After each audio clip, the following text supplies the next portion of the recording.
your cell phones or use the etiquette feature. In accordance with Section 45 and 53 of the Planning Act, this meeting of the Committee of Adjustments for the City of Toronto is called to order. The committee considers applications for minor variances from the provisions of the zoning bylaws, permission to extend or alter lawful non-conforming uses, and consent to create new lots.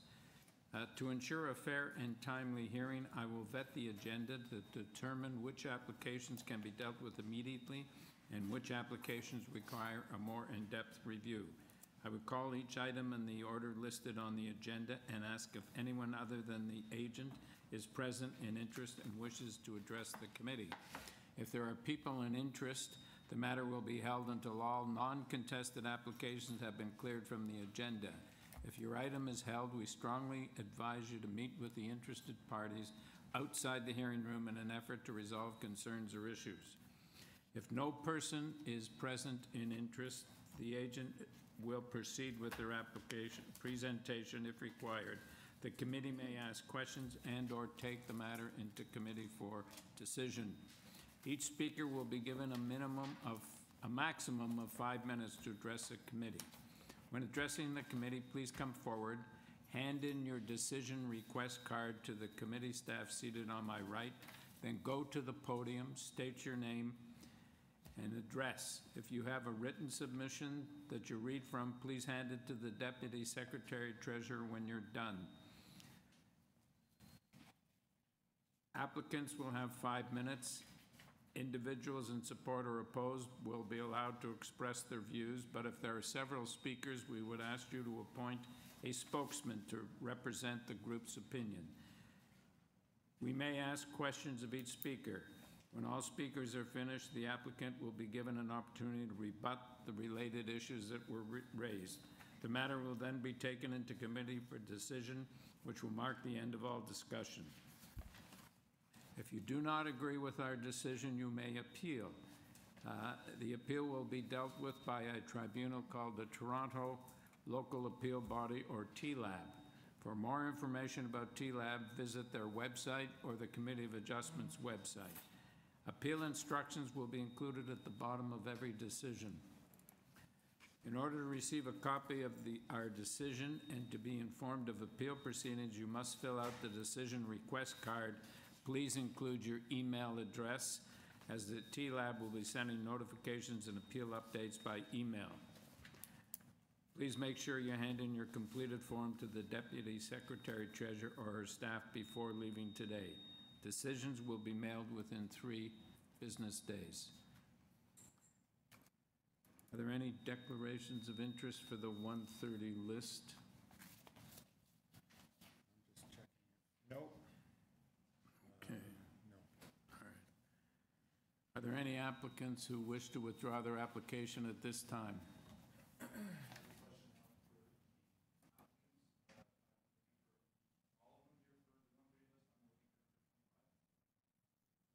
Pardon? You're looking for number 25? All right, so we'll call that.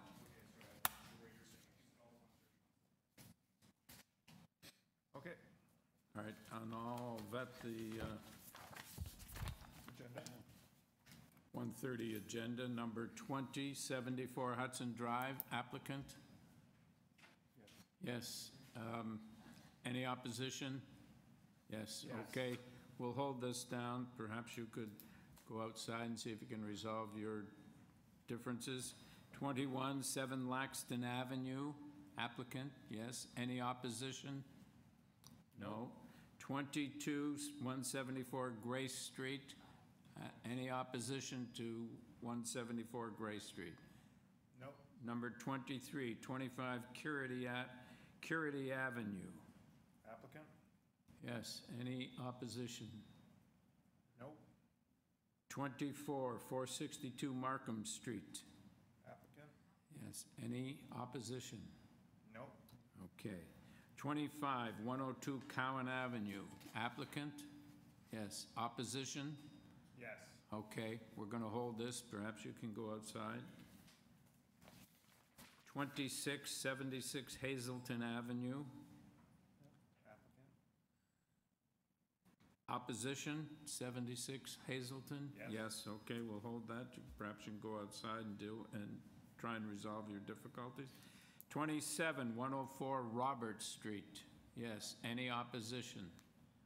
No, okay. So we can start with number 21, 7 Laxton Avenue.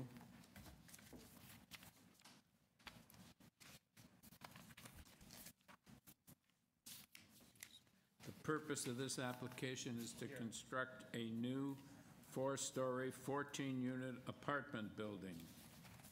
We have before us in this application materials submitted by the applicant, staff reports from planning, transportation, and urban forestry. Your name, sir? My name is Marek Roszkowski. I am the architect on the project. Okay, perhaps you can tell us a little about this? Yes. So as you said, we received some letters from the departments. Planning department said transportation department, they said they would support it if I change the composition of parking, 1 visitor and 3 residents versus 2 residents parking and 2 visitors. So I did it, already sent it to the Committee of Adjustment. I'm not sure if... What variance does that apply to? So this is the variance regarding the parking. Visitors parking and then residential parking. Okay, so just a minute.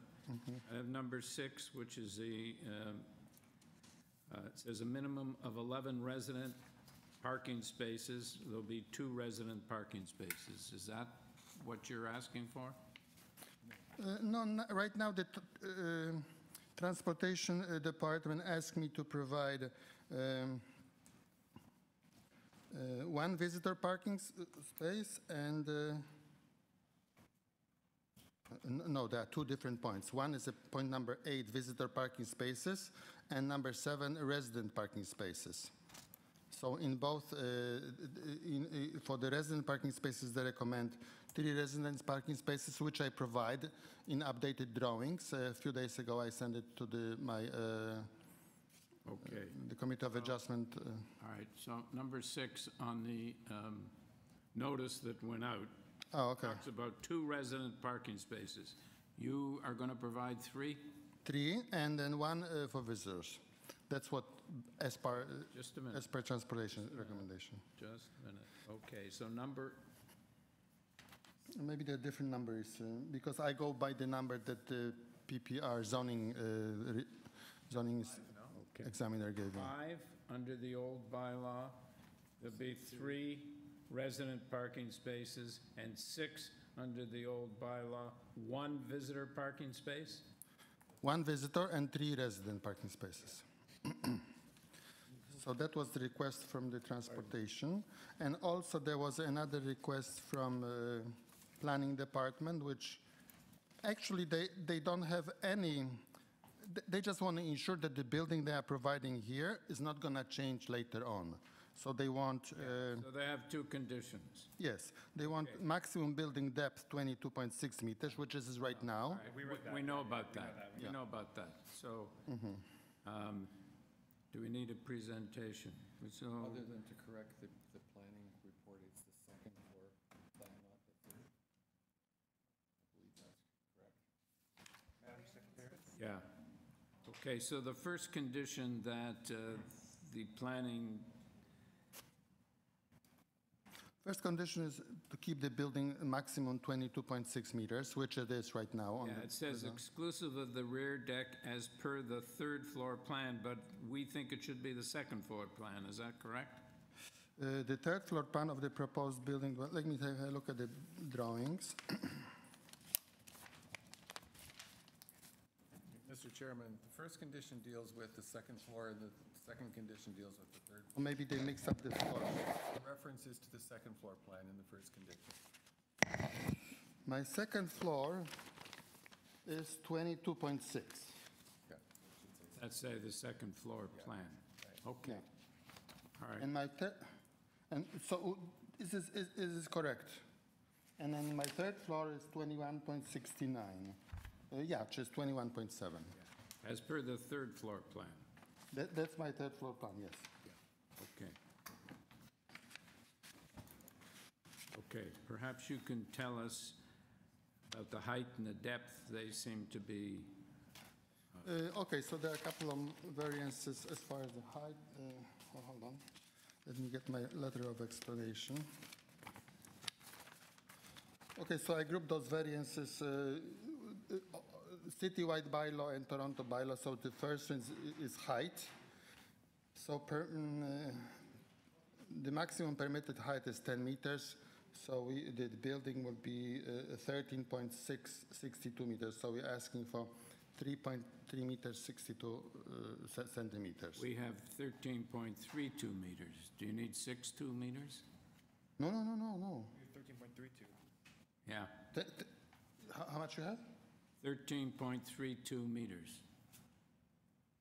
Okay, let me see the drawing.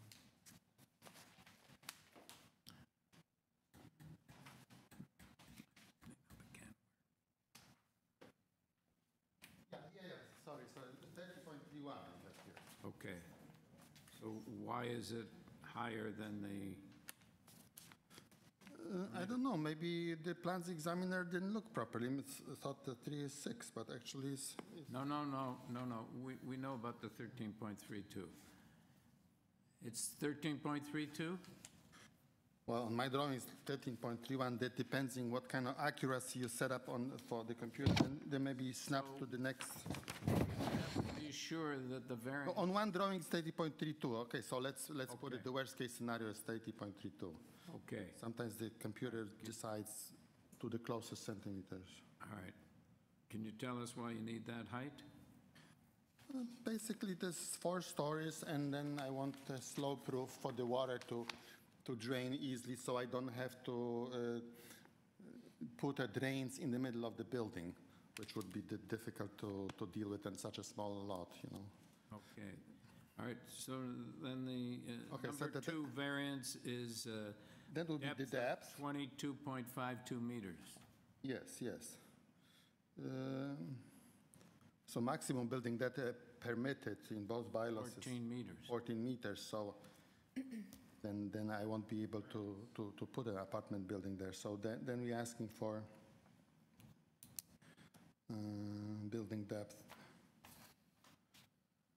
That's because of the layout, you know, if I want to put 4 apartments on each floor, I won't be able to do it with 14 meters. Okay. All right, does anybody have any other questions? Floor space index, so we're asking for permitted is 1 times of the lot size. We're asking for 1.76 times of the lot size. So I have seen much bigger buildings in this area, houses actually even, right on the street even. Mr. Chairman, I don't have any. I have a question. Go ahead. Parking. So are we allowed to reduce the amount of visitor spaces? The notice was given minimum 2 spaces, and transportation is saying minimum 1. So Yeah. it's not being, it's a greater variance, so it doesn't correspond to the variance. So we can't do it. Wow. Well, initially on my drawings, there were 2 visitors park. Just a second, no, this is a legal question, so Okay. we can't make that variation, right? So that's just, there's 2 visitor spots? So it said 2? So 2 before, and we're And now reducing we're it to 1. asking to 1? All right, just a minute. So you had 2 resident parking spaces? Initially, I had 2 visitors and 2 residents. When transportation requested to So reduce, the number is still the same, Still just 4 parking, different yes. distribution. No, but, Yes. Mr. Chairman, based on the advice we just got, if we cannot change the visitor to 1 and it stays at 2, and the condition that's been recommended to us requires 3 resident visitor parking, that's 5. You don't have 5 spaces. No, I don't have a width We have a of the lot. But actually, they asked me clearly 1 visitor and 3 residents, so it's 4 altogether. Yes, but the notice didn't give you didn't give the neighborhood proper notice for reducing No, but it visitor was, parking. it was 4 spaces that the notice was. Yeah, I know, but Sylvia's saying she doesn't think. Resident and visitors expressly. Yeah. So it says recommended that committee approve the requested variances on the condition that the parking arrangement is revised to provide 3 resident parking spaces and 1 visitor, which I did. Defer. It's just like when it's small. Defer. I don't necessarily think we need to defer this. Seems to me to be pretty minor notice. I mean, We could just say 2 resident parking spots, 2, no, you can't. That's not the You can't, recommendation. because- The recommendation is 3 and 1. Yeah. If we say 3 and 2, we're, we don't have to Sure. listen to the recommendation, per se. well, I think it's a reasonable recommendation. I know, but then he's gonna have to have 2 visitor room. parking spots. Unless, of course, it provides cash in lieu or something. No, but you're approving something that isn't there.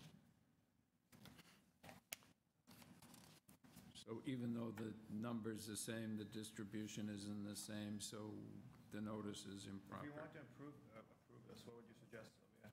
Can't. Is there a way to worm our way out of this?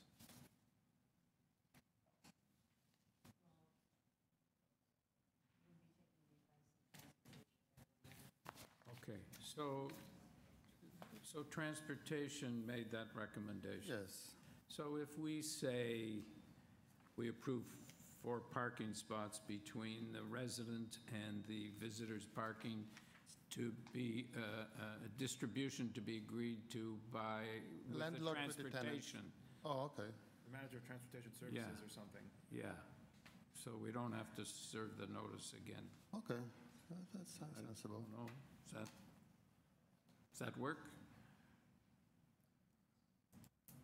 Well, what are they get a building permit? I'm not sure how buildings would interpret what might happen. Could you say that a maximum or a minimum of 4 parking spaces are to be provided? And the distribution between visitor and resident parking is to be arranged with, no, can't do that. Transportation. Because the issue is, as the chairman has Notice. indicated, we're not, I notice, but we're not changing the number of, I the understand. sum total number of spaces. Then the only opportunity we have is to ignore the advice or defer. Or defer.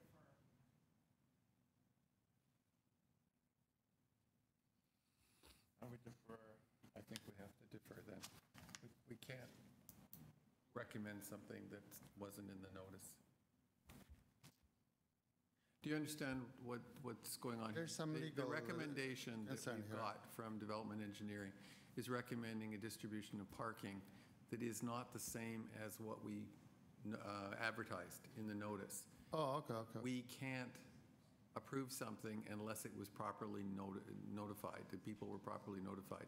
So what we're pondering now is we believe we're going to have to defer this application because, So we'll have to come back yes, for the next if it's meeting? deferred. Not the next meeting, that's a problem. What's that? Not necessarily the next meeting, usually is deferred for something like 3 months.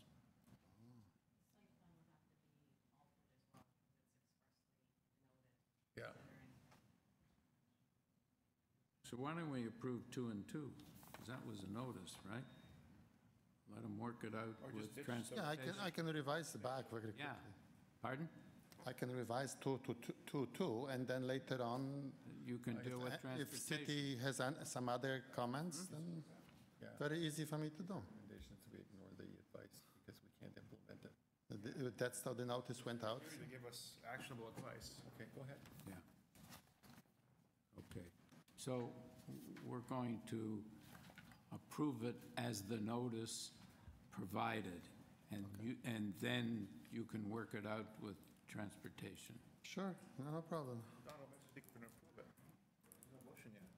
Well, you were going to bring a motion. All right, so in that case, we're not revising these variances? No. Okay. In that case, subject to urban forestry conditions 1 and 2, and the 2 staff recommendations on the building depth, From planning. sorry, planning recommendations on the building depth,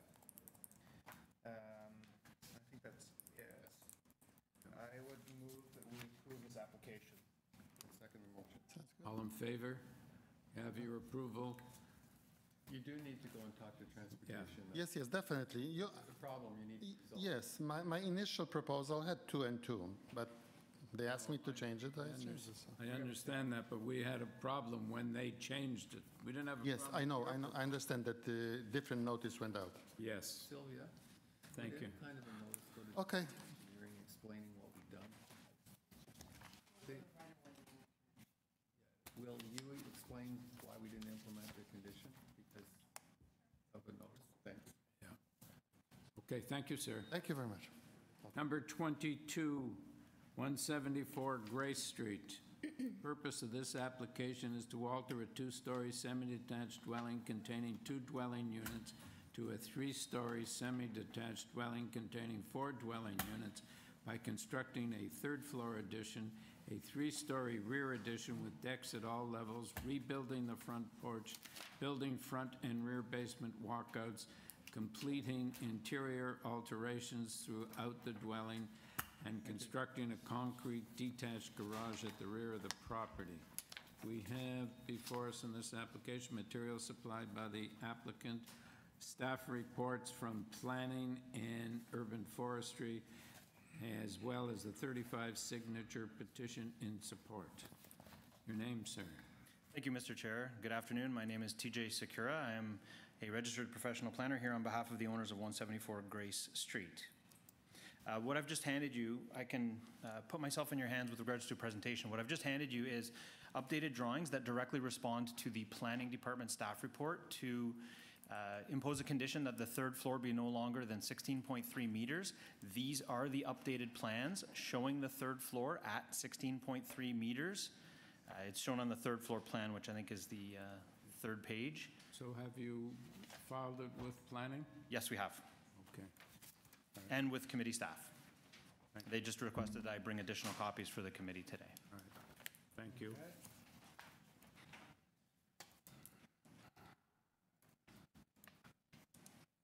I have only 2 questions.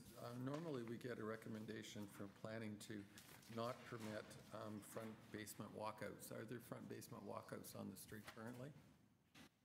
They normally prohibit them on all applications. I didn't discuss that particular aspect of it. When I did my site visit and walked up and down the street, I would say I saw a couple. I can't say that it's every house has one, but they didn't raise any concerns with regards to the front basement walkout.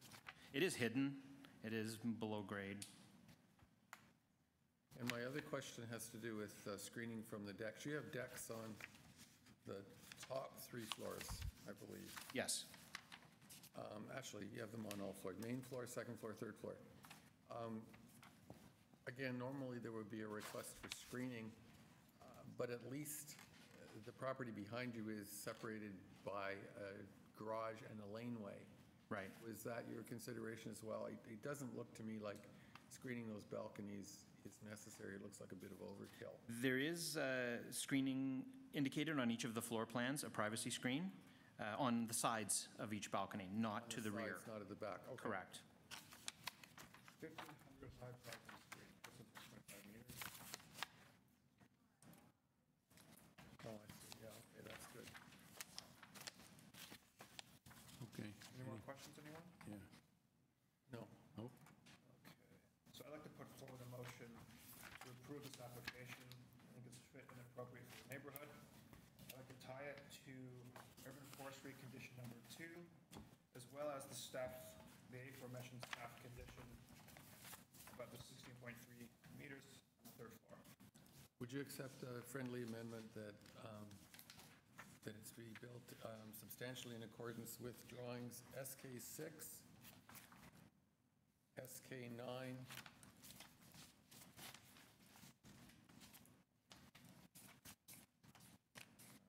and the other side elevation?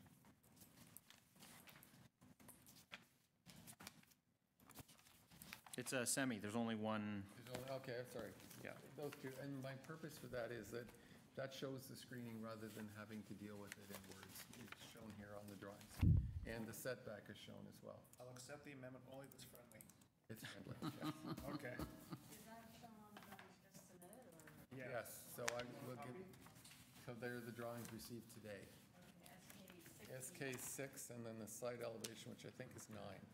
Yes. All right. Motion. All right, so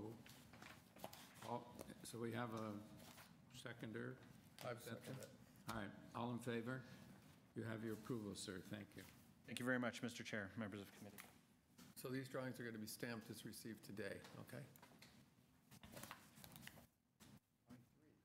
Number 23, 25 Curity Avenue. Purpose of the application is to alter the existing manufacturing facility by permitting a commercial use comprised of a restaurant, an event space, and an education center, and by further reducing the minimum required parking standards. Minor variance decision AO 333/16 TEY permitted an increased lot coverage, open storage in the front yard, a reduced front yard setback, elimination of the required soft landscaping strip, a reduction of parking standards, and brewing tanks located outside an enclosed building. We have before us material submitted by the applicant, correspondence from planning and transportation, staff reports from planning and right-of-way management, and got something from this afternoon. We got something from Senior Business Development Officer, Economic Development and Cultural Division. Yeah, supporting the application. So, your name, sir? Gordon Pape with Point Architects, the architect for the project representing the owner. Okay, so I just wanted to ask you before you make a presentation, is there going to be a restaurant here or not? No, we're not proposing a restaurant use. The owner submitted a letter of use, which I believe you have in your file. Yeah, so we should just eliminate from the purpose of the application, eliminate the words "a restaurant." Yes. Thank you. Okay. So could you tell us about this, unless, This is a proposed use within the existing building envelope comprising less than 10% of the floor area. It's an ancillary use in support of the principal use of brewing beer. It's really to serve as an area where people can gather for the purposes of conducting tours throughout the space and to taste the products that are being produced and manufactured within the space. are you selling beer in that space? No, it's to sample and it's just for the purposes of sampling. It's not for the purpose of retail sales. Does anybody have any further questions? All right, do we have a motion? Just looking at the conditions here. Do you want to move it? I'm going to Was that? tell you why. Do you want to move it? Do you want me to move it? Yeah, What, do you want me to move it? I'll play later. Sure. All right, so I'd like to put forward a motion to approve this application. I think it's a fit and appropriate use. And I want to tie it to a few conditions here. Bear with me for a minute. Because that's the reason I wanted you to move it. I'm going to look at them too, okay? Okay. So the first here, Planning? the planning condition.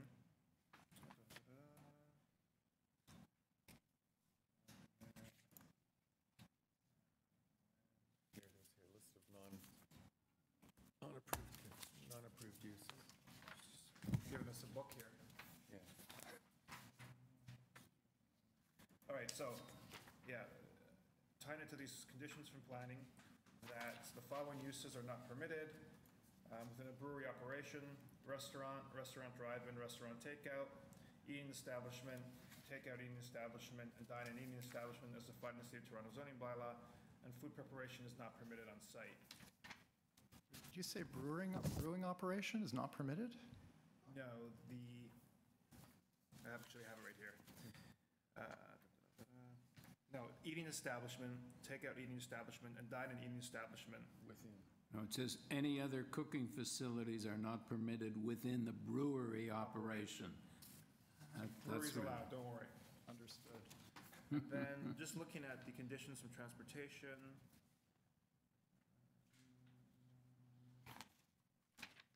Just want to make sure sure there's nothing we missed here, because they sent us 7.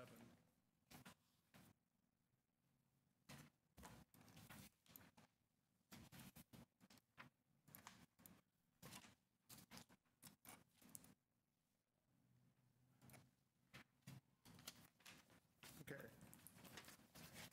think we're actually okay in the And right-of-way management, I gather we need to make that point. Okay, right. Should the committee approve the landscaping and parking variances, Transportation Services would request that the owner contact right-of-way management, off-street parking, to submit a commercial boulevard parking application along with the approved proposal. Any changes to the number and location of boulevard parking spaces along with landscaping within the boulevard are subject to approval by off-street parking. So do you have this transportation letter, Mr. Pape? Yeah, and it's here. My name is Transportation, and that's Oh, my it goodness. there. That's the reason you needed 2 of us. There's too many emails, too many separate letters. We can put it in one package. And then tying it to these 2 additional conditions,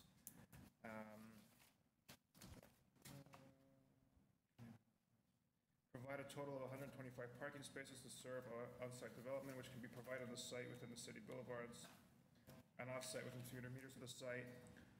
And the off-site parking spaces are comply as follows. Full-size scale plans illustrating the dimensions, location, layout, and access configuration of the proposed off-site parking. Documentation indicating that off-site parking spaces are in excess of the applicable bylaw requirements of the donor site. Submit details of the off-site parking lease arrangements between the subject site and the donor site for the review and approval of the general manager, Transportation Services. Those were reviewed, submitted, and approved under minor variance decision A0333-16 TEY. I have a, It'll be fine. They've given them to us as they want us to draw your attention to that. we should resubmit again? Is that the point? If it's been approved, it's approved. I have a letter of approval here from Matt Severino of That's who this- Transportation. That's who sent this.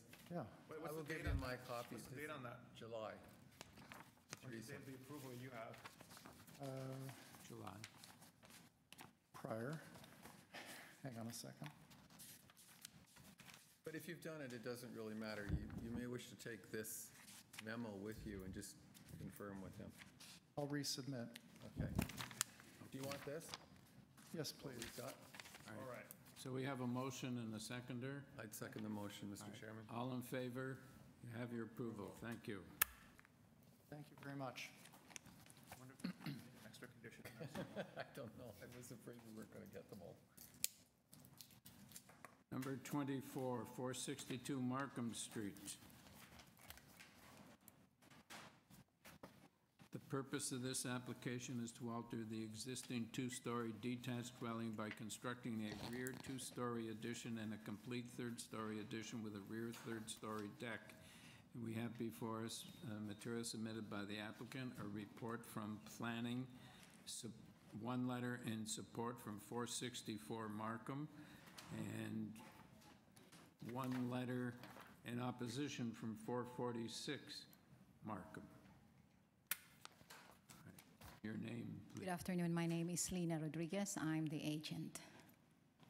Have you seen the conditions suggested by Planning Department? And yes, sir. Are you in agreement? Yes, we agreed to install the privacy fence on both sides, north and side, And that the third floor has it? and the third floor has to stay as how we showed it in the plan. Mr. Chairman, unless anyone has any questions? Nope. I'm prepared to move, recommend approval of this application, subject to the 2 planning conditions. I believe this is appropriate development and clearly meets the test for variance approval. Second? Beat me to it. I second the motion. All right, all in favor? You have your approval. Thank you. Thank you very much.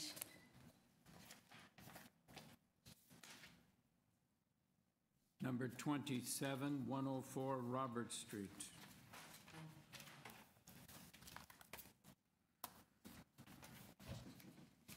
Purpose of this application is to alter the existing 2.5-story semi-detached dwelling by constructing a rear third-story addition, a rear three-story addition with basement, a rear ground level covered porch, and a rear basement walkout. We have Before us, material submitted by the applicant, a report from Heritage Preservation, 4 form letters in support, and 1 letter in opposition from 101 Major Street.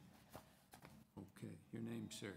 My name is Paul Dowsett, Principal of Sustainable.to, the architects for the applicant. Yes.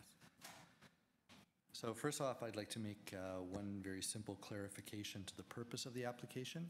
It's still listed as including a rear basement walkout, but we haven't included a rear basement walkout for quite some time. Okay. So that can be stricken from the record. Strike it. Thank you. Okay. Next, I'd just like to talk about the letter of opposition. Our clients and ourselves have had very fulsome and very positive conversations with everyone in the neighborhood, including especially the Harbour Village Residents Association, and in particular their neighbor to the rear at 101 Major Street. We've shown the neighbor that we are not producing a monster home by any stretch, that we are reducing the footprint of the house. So we are not creating a larger house. We're not creating more cement. We're not reducing landscape open space. In fact, we're doubling the rear yard landscape open space. We're making the footprint of the house smaller. And last but not least, we were able to demonstrate to the neighbor that what the neighbor will be seeing will change from this view to this view. So much improved view, and the rear addition presents to the rear as a 2-story addition, not as a 3-story addition, by the careful massing. Was she satisfied? She was. I don't know if she withdrew her letter of application. Dubinsky? Yes. Thank you. Yeah, she was satisfied with that. I think we're ready for a motion on this. Okay. So I'd like to put forward a motion to approve this application. I think it's fit and appropriate for the neighborhood, and the variances are minor. I'd like to tie it to the heritage condition, and I think that's the only condition that staff have recommended on this file. Mr. Chairman, I agree. I think it's an excellent solution, and this is appropriate out of the motion. All in favor? You have your approval, sir. Thank you. Thank you very much. Good afternoon. Okay, we'll go back to number 20. The applicant here. Opposition? Is there opposition? Would you come forward, sit up here? Whoops, I got to 26. Great. Okay, number 2074 Hudson Drive. The purpose of the application is to alter the existing 2-story detached dwelling by constructing a 3rd-story, 1-story side addition, 3-story side and rear addition, 1- and 2-story rear additions, and a front yard parking pad. Before us, we have materials submitted by the applicant, staff reports from Transportation and Urban Forestry, 12 form letters in support, and correspondence in opposition from 91 and 72 Hudson Drive. Your name, sir? Yes, good afternoon. My name's Tom Sprague. I'm the architect, and I'm here with the owner of 74 Hudson. Do the appellants have a copy? Yes, I'm just going to give it to them right now. Yeah. So have you been able to satisfy the neighbor's concern? I don't think so. I think I've answered some things, I think, but we'll have to give them the opportunity to do so. Just a bit of background, if I could. What I wanted to say, first of all, is what the owners would like to do is to, they require additional living space for their family, and they like to remove an existing 1-story rear addition, replace it with a new 1-story addition at the back that would extend out almost in line with the house to the south, which is number 72. And at the same time, they'd like to build 2nd floor, extra space there, and a portion of the 3rd floor as well. They have talked extensively, as you mentioned, with many of the immediate neighbors, and as you mentioned, there's 12 letters of support. Of particular importance of those letters of support would be the next door neighbor to the north, and that's number 76 Hudson, and they're very much in favor of what's being proposed, just for your information. With respect to the variances before you, I'll just briefly touch on them. Number 1 has to do with the length, and that is that we are going 1.54, or proposing to go 1.54 meters beyond the 17-meter length. Now that is actually the one-story addition that we're building would project out into that area. The main bulk of the house would be set back. In fact, where the second floor main wall is set back 1.3 meters. Tried to describe it on the site plan there a bit for you, which I think would be helpful. The side yard setbacks are 0.55 meters, and that is actually reflecting the existing side yard setback. We'd like to line the walls up. So that's the reason it's sort of an existing and a proposed is to line up with the same line on the south wall. And correspondingly, variance number 4, which has to do with the eaves, is almost the existing situation as well, where the eaves troughs are overhanging. That's probably what it is right now. With the floor space index variance before the committee, I feel that these homes, if you've had a chance to drive on the street, they're very significant homes. And just for your information, between the street to the north, which is St. Clair, and Inglewood, which is the street to the south, about 50% of the homes already have third floors. There's 13 of them actually in that one section. So what's being proposed, in my opinion, is certainly in keeping with the fabric and the size of other homes as well. The parking as well, you've got to notice some transportation, they're fine with it. We'll be talking to them later because we have to get a driveway access permit thing, so, but they're not opposed to the parking. And then lastly is the height of the wall. And I want you, if you could turn to page 2, which is sort of the section at the side, the 10.01 meters. That is at the extreme point of the roof, and then it tapers down. I've sort of tried to show where that section is, where it's not as if it's consistently all the way along. No, it's not. It's a portion of sloped roof and then the gable end. And I should also say that there's the height of this wall in this area, but it should be emphasized that there's no height variance for the building. It adheres to the building. We do not have a height variance at all for the top of the roof and doing that. So it's just this height of wall in this one specific area at the side of the house. These gable ends, in fact, are all quite common in the area. In fact, if you looked at, I think, the photos of the landscape, which is on page 3, you'd see number 70 has sort of a situation with a brick gable that goes all the way down. It's a side gable thing. So we're doing a portion, not all the whole width, it's just the back part. But that concept of third floors with that is certainly not out of keeping with other homes in the area. Just lastly, and I'll let, I don't want to go on too long here, but my feeling is that what is being proposed is certainly reasonable within the fabric. Now, I should also say that we did meet, not today, but earlier, with the neighbors who are here, and they will have a chance to speak in a second. And the basic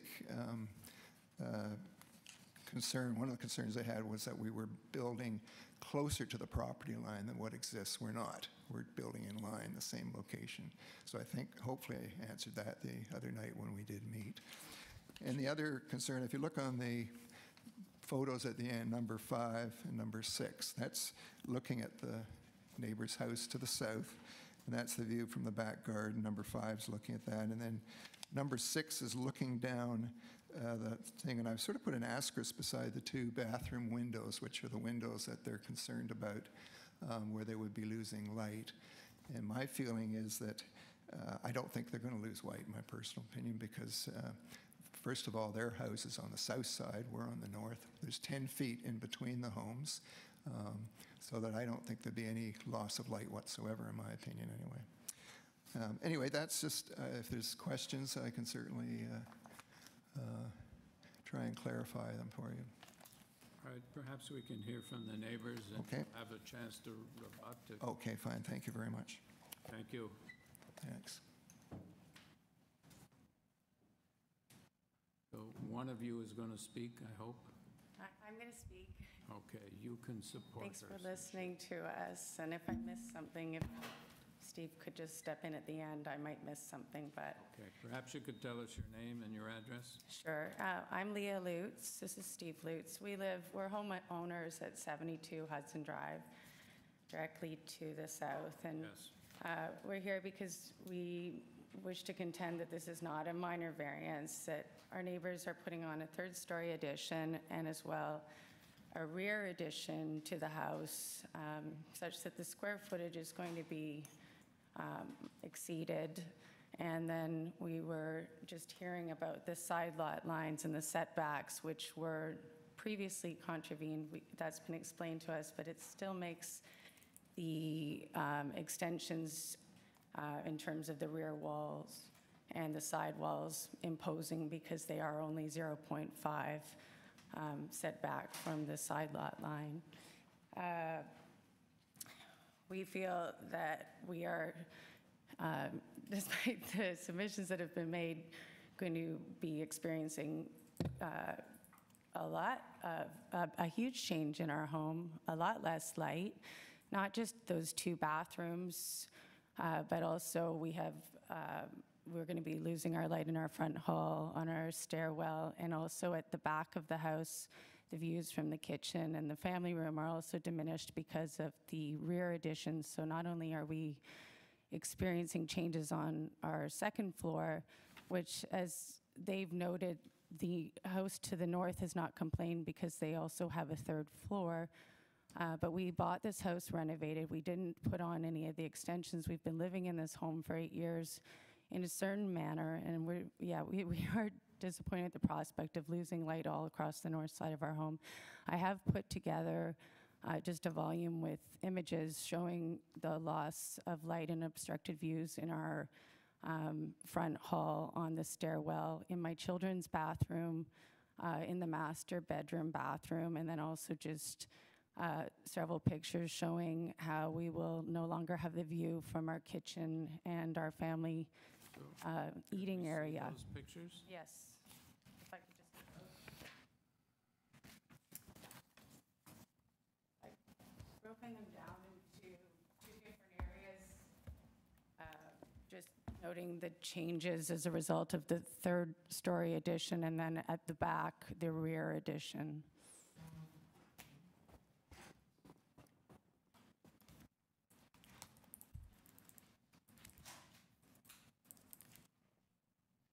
So the front hall, just to clarify, the front hall isn't because of where the wall is, it's because it's going up higher. Well, right, There's a wall there now, but it's not as high. right, they're going to be going up, the architect told us 4 to 5 feet higher with the roof at that point. So though, it'll be brick wall all across that side of our home. And that will be the case with the children's bedroom. With the master bedroom, the wall that's going up at the rear addition is coming up flush to our house at the 0.5 mark. And so that wall will be all of those. Flush to your lot line. Yes, flush to our lot line. Your house is, Right, yes. And so that wall at the back where the master bathroom is, there will be a brick wall going up flush with, as you just said. And then, Just to clarify. Yes. I want to make sure that everybody understands. The majority of the 3rd floor is in the roof. So it's not going straight up, it's actually sloping, you know? Yes, but- Except here. Now Exactly. is that opposite the window that you're concerned Yes. with? Okay. That's right. And then just in making my point, just about our concern, when we bought this house in Moore Park, we moved into the house just because of our love of the neighborhood, the greenery in the neighborhood. We're nature people. We've been told, well, how often do you look out those windows? We look out of them every day and appreciate the trees and the earth and the sky. This is why we bought this home. We do want our neighbors to have a renovation, but we're concerned about the adverse impact on our living in our home.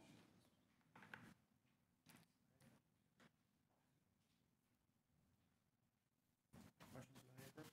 so how far are you from your lot line on the same side as 74? I'm sorry, I don't know the answer to that one. And the other point I'd just like to make about, You said 10 feet. about the neighbors to the north. They're, 2.48 meters. Yeah. our neighbors to the north, they have, yes, they have that third floor roof, and, but they don't extend back as well. So it's just the two, it's because there's a third addition as well as an extensive back addition. The issue with the square footage, the heights of the walls. We don't think it's an insignificant build. It does change the footprint quite significantly from our perspective. Okay. Said. Thank you. Thank you. Mr. Sprague?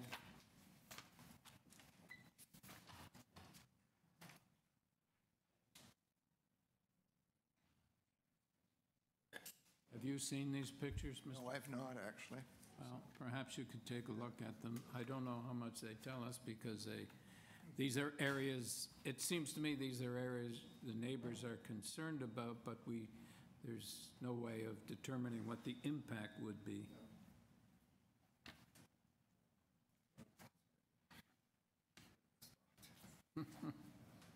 Should be mentioned that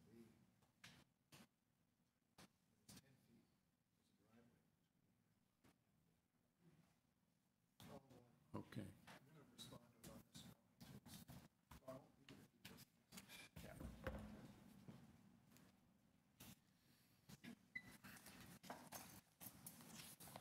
Yeah, I think if you look at well, first of all, on the site plan, where we're building our bulk of our house is actually set back beyond the end of their house, which is 2 stories. So I don't think we're not going 2 stories right up to the end of their house. We're not. If you look at the side elevation, that's still probably a good one to refer to. We've got the eaves at the front is probably not going to change dramatically. The angle of the roof might, but I think the front hall will be much the same. I don't know if I'm visualizing this correctly. I don't think there's going to be a dramatic change there, and I honestly believe that when you're in the city, Toronto, and you've got properties that are 10 feet between the 2 homes, I don't really think there's not a lot of direct light.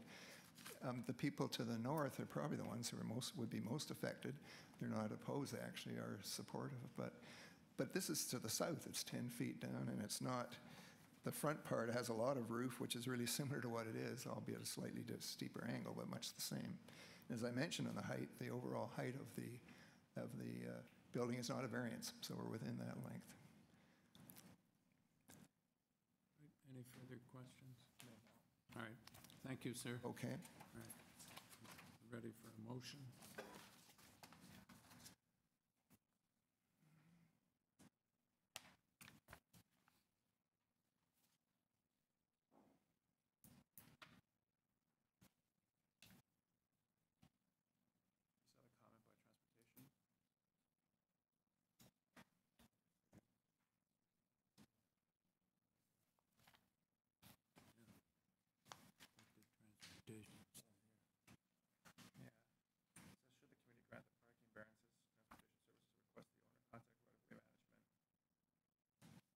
Which we'll do. So you're aware of. Yes, exactly. Yeah, that was that right. The access thing I was talking about, that's what it is. We'll do that, Okay. yeah. Further questions? Or No. So I'd like to put forward a motion. I appreciate your presentation and the neighbor's presentation, but I'm just not convinced that these variances are not minor, and I don't think, it's unusual to have a 3-story home in that area. So with that in mind, I'm going to make a motion to approve the application, subjecting it to urban forestry condition number 1, as well as should the committee grant the parking variances, Transportation Services would request the owner contact right-of-way management to obtain a permit for any landscaping or paving within a city boulevard. Mr. Chairman, I think the applicant has, I don't think this is an overly large variance, and I think that the applicant has done a fair job in trying to reduce the impact of height, particularly by the use of the roof. And as he said, the existing roof on the property, which is sloped, and the new roof are not that much different. The difference occurs in a couple of projection areas, one a projected dormer over the stairway and another projected area to accommodate part of the master bedroom. So I actually think that the architectural solution persuades me that these variances should be approved, because I think that the approach that's been taken is considerate of both the neighborhood character and the neighbors. I would, however, like to suggest a friendly amendment that the approval be tied to drawings. Oh dear, they don't have a number. The proposed east elevation and the proposed south elevation. And my reason for that is that that is the only area, excuse me, where you can appreciate what has been done using roof angles to reduce the impact of height, and I think that's germane to this application. Yeah, I accept that amendment. All right, With that, I'm happy to second the motion. all right. All in favor? Have your approval, sir. Thank you. Great, thank you very much.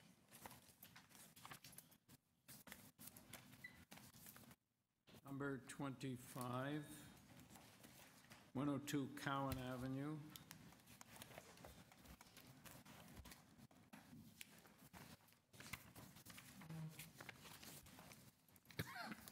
Purpose of this application is to alter the existing three-story detached dwelling to construct a third-story addition and a rear third-story deck, a new rear ground floor deck, a front porch, a front basement walkout, a south side ground floor landing, and to convert the basement into a secondary suite. Before us, we have material submitted by the applicant and staff reports from Planning and Urban Forestry. Your name, sir? Good afternoon. My name is Anthony Morsuti, the designer and the agent for the owners. I'm having discussed our application with the neighbor outside in the hallway. We've come to the conclusion that we would submit to you that we would like to defer for the time being, given that to give the neighbor and his tenants opportunity to review the application in depth. And I've provided him a set of drawings to do so in order to circulate to his tenants, as well as a digital copy by email. Okay, so does that mean he's going to come back to you and discuss it with you, or is it just for his edification? The working plan, if you will, is I have provided him a paper copy, this paper copy, in fact, that he will circulate to his tenants and for himself. He lives there as well. The owner, meaning Mark at 104, who is here in opposition, and they will mark up the set of drawings and provide it back to me so that I may work with the owner of the property to arrive at a more amicable solution. Did you not consult before? It was to the owner's detriment that he did not consult with the neighbor previously to this hearing. Okay. So perhaps we could hear from the neighbor. Perhaps you just come forward to the podium and tell us your view of the deferral. Your name? Sorry, name and your Mark Walsh. I live at 104 and I'm the property owner of 104 Cowan Avenue, directly north. Are you in favor of the deferral? Yes, we would like to have this deferred because we have not been given any of this information up until just now. So we had no idea other than a letter that came to the house just a few days ago. And in discussion with the neighbor about resolving a fence problem, this was never brought up in over 2 months of discussion. So we had absolutely no information about this development. Okay. All right. So any further questions? Well, Mr. Chairman, but to my colleague's comment, I think it's unfortunate that the owner didn't initiate that contact, and I appreciate you're here carrying the can, but he should have done it ahead of time. It would have saved everybody a lot of time. Obviously, the people next door need to see the plan, and if they can contribute to a better solution, that's terrific. On that basis, Mr. Chairman, I'd like to move deferral of the application to allow the applicant to consult with the neighbors at 104 Cowan and resolve outstanding concerns. Again, the onus is on the applicant to make sure that they've consulted properly. And I realize you're not the owner, but, you know, it's an unfortunate waste of our time and resources on the committee, as well as staff's time to prepare these applications and doing our due diligence, just for, you know, a deferral because the neighbor didn't get a chance to see right beforehand, which the neighbor should have been informed well in advance of your application. So I'll second this motion, but not happy about it. With the fee. With the circulation fee, right. All in favor? You have your deferral. Thank you. Thank you, ladies and gentlemen. Thank you. Number 26, 776 Hazelton Avenue. Purpose of this application is to alter the existing 2.5-story semi-detached dwelling by constructing a 3-story rear addition, a 3rd-story terrace, and replacing the existing detached 2-car garage. We have before us on this application material submitted by the applicant, correspondence from planning, staff reports from planning and heritage preservation, 6 form letters in support, plus an additional letter from 74 Hazelton Avenue, and opposition from 78 Hazelton Avenue. Yes, your name, please. Thank you, Mr. Chair, members of committee. My name is Jane Pepino, and I appear on behalf of the applicant with respect to this application. I'm in your hands as to whether you wish me to go through in any great detail. Suffice to say that the application is one that has the effect of adding an additional 1.49 meters in length to the existing building length. If I may approach and just provide the committee with a copy of Did the neighbors leave, or are they? No, the neighbor is still here. He was about to Perhaps he leave. could come forward and sit here. We did have an opportunity to speak, and if it assists the committee, what I will do is address his concerns first, and then you have any questions of detail, I'd be happy to take, rather than waste your time. So we've had an opportunity. The first objection or concern was one of privacy and overlook, and there were 2 things in that regard. The first had to do with the terrace or deck that is on the roof of the 2nd floor. We clarified that it is not on the roof of the 3rd floor. And I have also pointed out to the neighbor the condition from Mr. Ursini with respect to the requirement for privacy, planting, and planters. And I can say that as corrected and as originally drafted, my client is content with that condition being attached. The second issue having to do with privacy had to do with windows along the north elevation. And in that regard, unfortunately, I'm in a circumstance where I can't speak to and show you things at the same time. Let me see if I can overcome that slightly by handing up a copy of a comparison, or some photos, perhaps that's the best way to do it, that shows the relationship between the existing structure, which is on the right-hand side, that very decrepit-looking back house, and the neighbor to the north, who has that lengthy brick building. And in that regard, I can advise the committee that the length of the neighbor's house extends beyond what is proposed in this circumstance. In addition, I'm sorry, I just left one piece of material back at my desk. I'll be right back.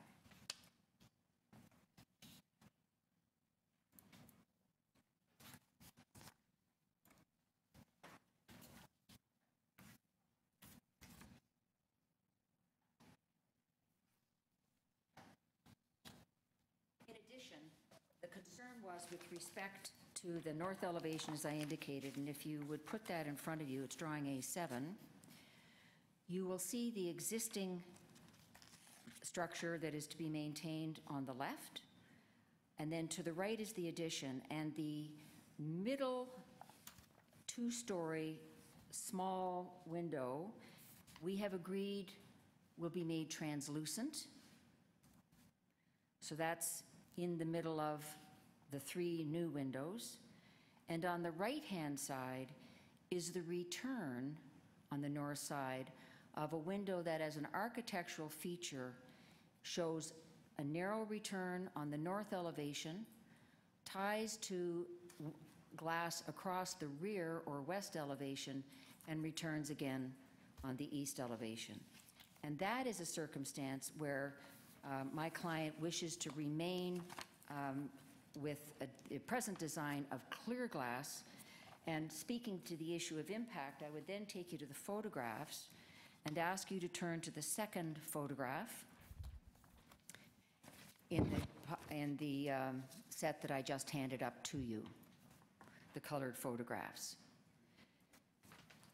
It's this photograph here, the second one in this set that I handed up. And in that regard, you can see, looking at the plans, that the window or rear extension is to extend to roughly what is seen here as the back wall of this decrepit porch, so that the return on the north elevation looks at the blank brick wall of the property to the north. There is no overlook, there is no relationship between that window and any opening on the south side of the northerly neighbor. So in my respectful submission, the issue with respect to privacy has been entirely addressed at the terrace by the condition, and on the lower level with regard to the windows by both the placement of the most westerly window and the willingness to make the middle window translucent. The other concern... Can I clarify, just in case we have to refer to this translucent window in some way, can I clarify, can I ask you to look at the third floor plan? Am I correct that the window that's going to be translucent is the one that's on in the corridor as it bends? What drawing? The A4, A7. A3. A3. I'm sorry, I thought you said the third floor plan. Second floor plan. Yeah. Where the corridor bends, just past the stairway, that's the window that you're talking about being translucent? Yeah, I'm just asking the designer to come up and assist me, but I believe that's the one on the north, right here. That one.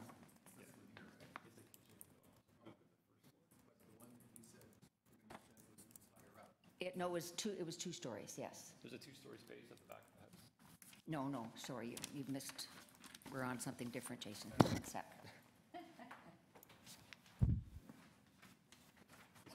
If you look at A7, and it's this one. It's that one, yes.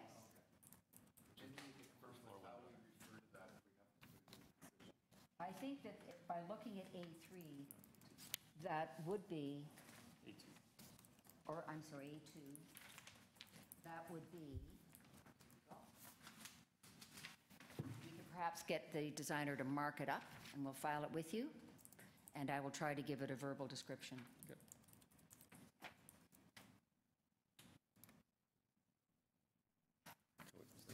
The north kitchen window. North kitchen window, okay. Yeah. This is the one. All right, that's A2, but also Translucent, this one here. on Yeah. A7. And this is A2. Yeah. So that is it.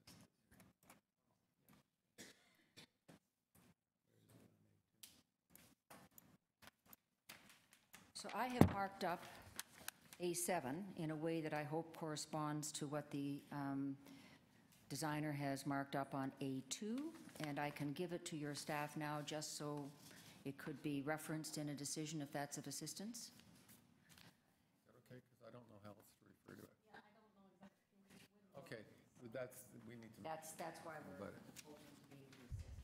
The third area, second area was one of drainage, and there's concern that the rear yard presently drains improperly, inadequately. No question, it's a wreck. It is going to be entirely redone, and redone in a way that will meet all standards of rainwater direction and the like. And the third issue had to do with the height of the garage. And I'm unclear as to the nature of the alleged impact or perceived impact, but if I could ask you to go to the last section and page on the photo set that I handed out, that is a rendering of the proposed garage overlaid on the photograph of the existing condition. Two things different, the structure, of course, and the kind of landscaping in front of it. The structure has a sloped roof because it is frankly more architecturally pleasing. The dormer windows are there, again, for architectural effect. And as was noted in the staff report prepared by Mr. Orsini, the sloped roof with the slight additional height helps to screen the view of and overlook from the apartment building over the rear. In my respectful submission, there will be limited or no detrimental shadow impact to witness the trees that are on the right-hand side of the photograph, and certainly no overlook since it's not intended to be occupied in any fashion at all. So unless there are questions about the nits and pics of the various variances, those would be my submissions that the application meets the four tests, particularly appropriate and desirable for the revitalization in this heritage area of a very, very tired house that has not been occupied for several years, as well as doing so in a way that has no impact on any of the neighbors. We have letters of support from a variety of other neighbors, including the other half of this semi-detached house.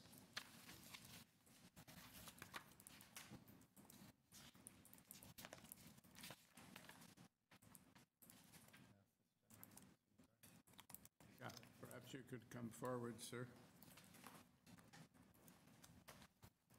We decided we were going to refer to that as the north kitchen window as indicated on these drawings. Is that correct? A2 and A7. Yep. Yes, sir. Could you give us your name, sir, and your address? Sure. George Benarroch, Benarroch, 78 Hazelton Avenue. Yes. Have your concerns been addressed? Some of them, yes. Tell us about the concerns that haven't been. The ones which haven't been addressed are the windows on the north side of the 76 Hazelton, which give on two main bathrooms on my second floor, on a large window in my family room, and they don't show on the pictures that you've been shown. The windows don't show. You're showing only the end of the building on the west side. And the other issue which hasn't been addressed or which hasn't satisfied me is the height of the garage. Between the windows and the side windows and the height of the garage, I lose all privacy. Could you clarify? My understanding from Ms. Pepino was that one of the windows was a major concern, the one that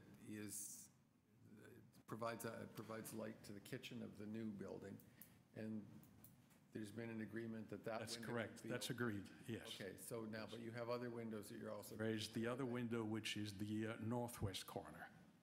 The one that wraps Yes, around the that's back correct. end? Yes. Okay.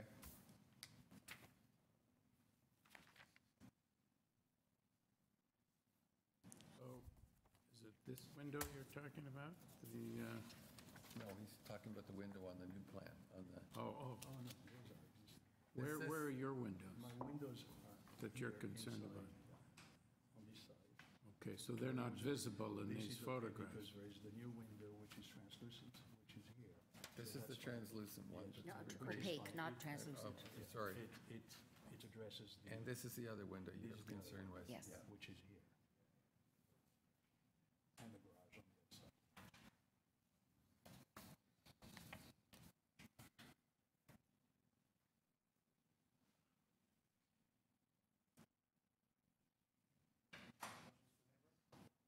Yeah, how does the height of the garage affect your privacy? There is no privacy in the garden, and it's but there's much no- higher than the fence.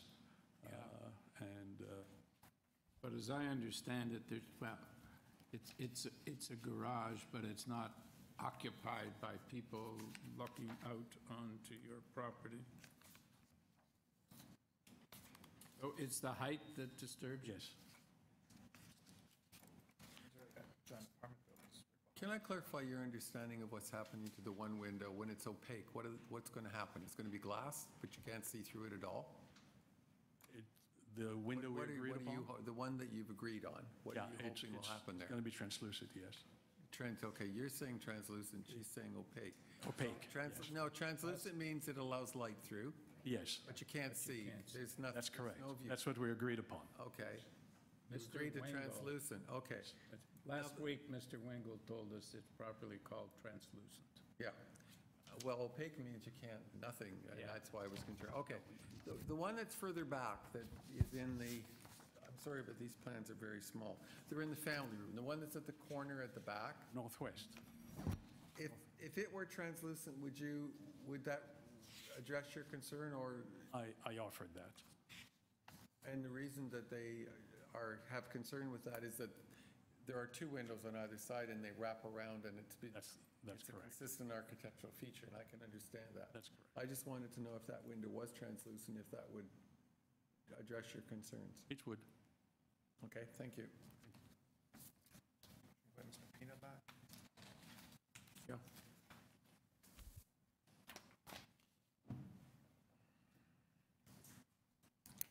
Can you tell us why the garage is as high as it is? Twofold. One is architectural, and it's a much more pleasing design than a more contemporary take, which would be a flat roof, which is permitted at 4 meters, and would be taller than the eave line, or similar to the eave line. Because this is a heritage area, these are Victorian houses, it is intended to be much more fitting than a more contemporary take. Secondly, again, to Mr. Orsini's point, there is a hope that there would be privacy provided in this back garden as well from overlook from the apartment building in behind, as is shown on the photographs. So it's appropriate and desirable for development of this property from that perspective, and in my submission does so in a way that does not offend compatibility and certainly doesn't provide any impact.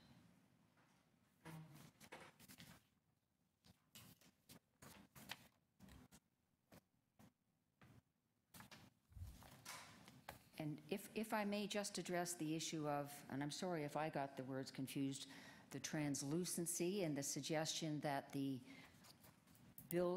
window, the wraparound window, the north side return, I just do have a comparative sketch. Again, I will give a copy to your staff, but also copies to you. And I've taken the liberty of highlighting the location and extent of the window in concern at the northwest return of that architectural feature wrapping around the rear yard. 2 points to be made. The first is the one that I think came out of my earlier submissions, but when one looks at the second photograph in the series, it is clear in the relationship that there is no window at the grade level in that location, to which all that's going to be seen out of that architectural feature in that window is brick wall.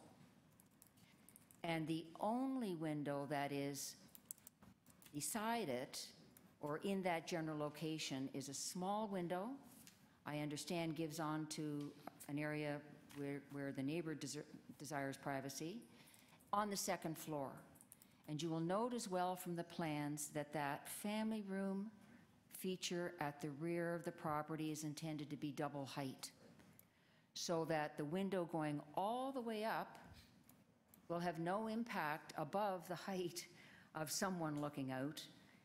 And it brings me to my second point, which I hope this sketch will assist in addressing, and that is, if someone were inclined to stand and look out this westerly return, if they looked directly to the north, all they would see is brick wall, no window, could not look down back towards Hazelton and see into the window on the main floor of the neighbor's house. And if they were to look to the to the west, it would have to be at the easiest a northwest view, and it is an oblique view that would entirely miss, by virtue of the relationship and the design of the neighbor's house, any ability to look into this window here. Clearly can't look in the back window and can't look in this side window because of the direction of view. So again, I say, to make that translucent serves no purpose. There is no opportunity for overlook, and it will do great detriment, I'm advised, to the architectural statement that this room is intended to provide for the new occupants.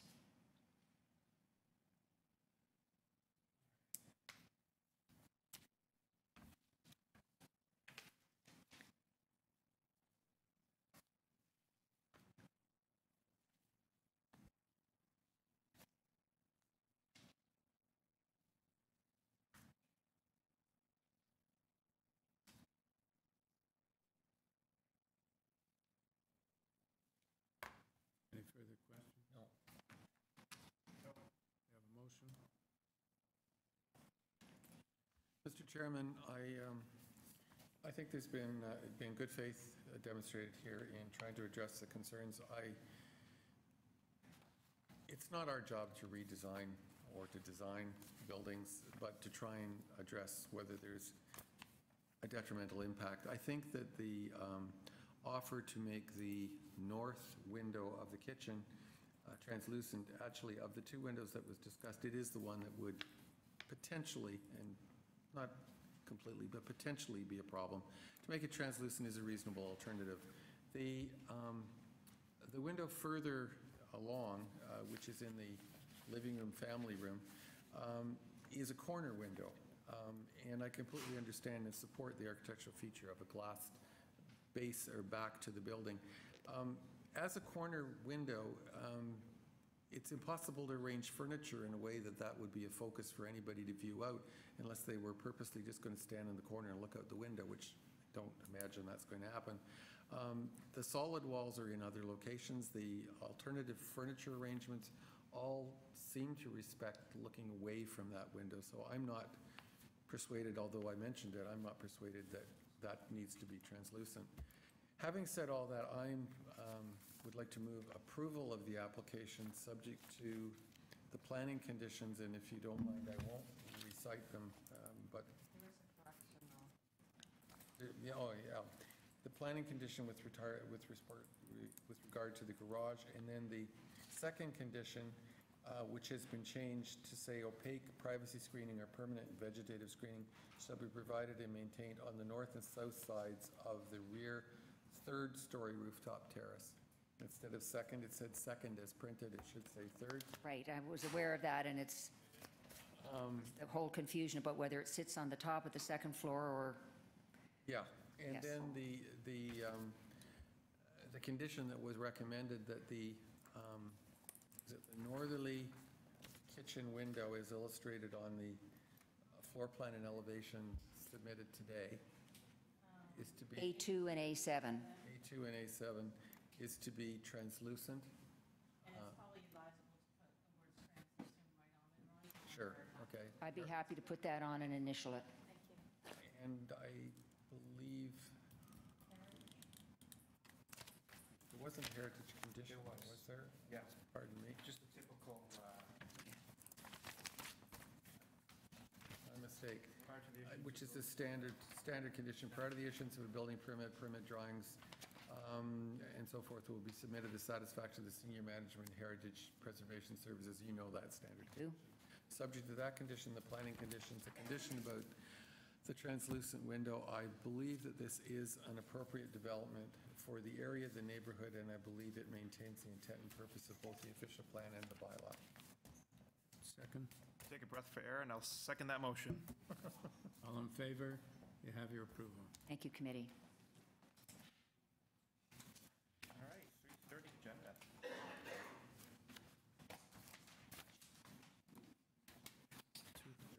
2:30 agenda.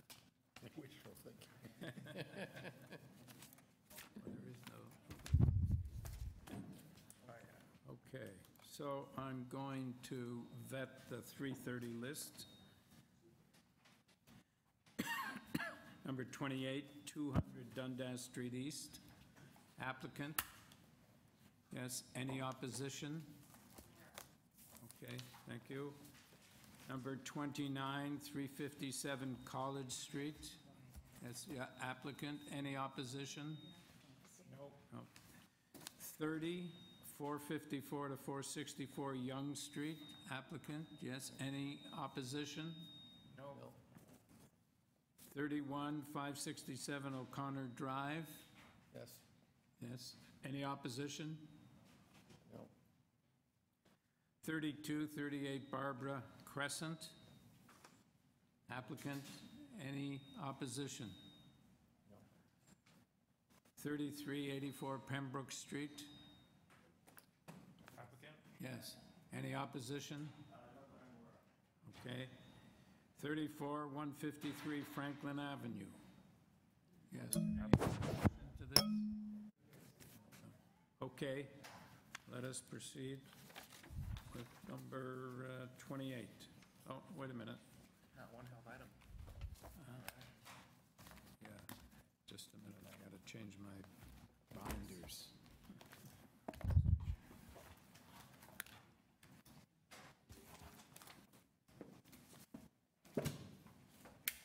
Change mine.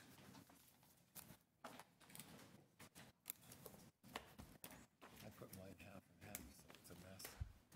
Mine too. Change it at some point.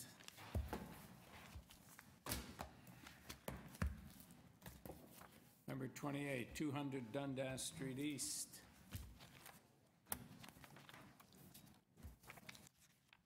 All right, let me just get it here.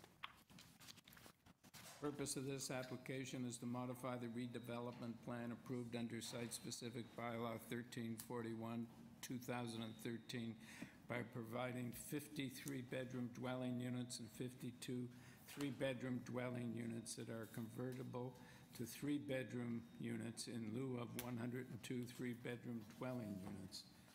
We have before us material submitted by the applicant. Good afternoon, Mr. Chairman, members of the committee. My name is Eileen Costello. I'm a solicitor from Aird & Burles. I'm here on behalf of the applicant. Mr. Chairman and members of the committee, you'll have correspondence from our firm dated February 28th, 2018, which sets out the basis and grounds for this minor variance. As the chairman noted, this is a single variance seeking to change the makeup of the 3-bedroom units in the comprised building. This building is under construction. We were before this committee. No. I just wonder if they're unaffordable. That's what I'm Okay. That's okay. I'm hearing discussion, so I'll stop. I'm sorry to interrupt. I personally don't need a presentation on this one. I think it's a straightforward application.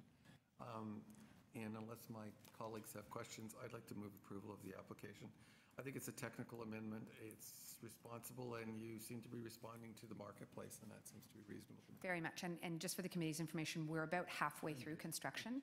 So we were mindful of the committee's direction the last time to come back when we really needed to, and so we're at the point where we really need to. So am I correct in assuming that the bedrooms in the 3-bedroom units are too small? People aren't really interested in It's not so much that as it is they want the option, if they don't need 3 bedrooms, what they would rather have is 2 large bedrooms. And so what we've done is demised, as the letter indicates, the suites so that they could be converted back again if there was another child or a need for a live-in caregiver, for example. But in the interim, we do have 52 conditional agreements of purchase and sale where folks want the larger two bedrooms. Okay. All right, so we have a motion? And I'll second that motion. Normally I give you a hard time, but we already did that before, and I think you've been really responsible here, so I second the motion. Thank you very much. Yeah, all in favor? You have your approval. My thanks to the committee.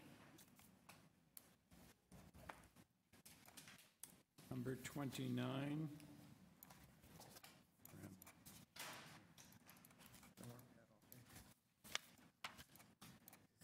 357 College Street. Pardon? He's just gone out. Here he is. Okay. All right. Purpose of the application Sorry, I is went to the washroom. All right, purpose of the application is to alter the existing four-story hostel by constructing a fifth-story addition to the existing building at 357 College Street and five-story extensions to the east at 353 and 355 College Street. A ground floor cafe, rear exterior patio garden, and fourth floor terrace extension will also be constructed. The altar hostel will contain 59 rooms. We have before us materials submitted by the applicant, staff reports from planning and heritage preservation, and correspondence and support from the Church of St. Stephen's in the Field. Yes. Good afternoon, Mr. Chair, members of committee. My name is Gaston Soucy. I'm the architect and urban designer for this project, and this is my business partner, Ruth Moore. I will, if I may, I'll go through the variances very quickly just to express. Well, I'm not sure we need a presentation.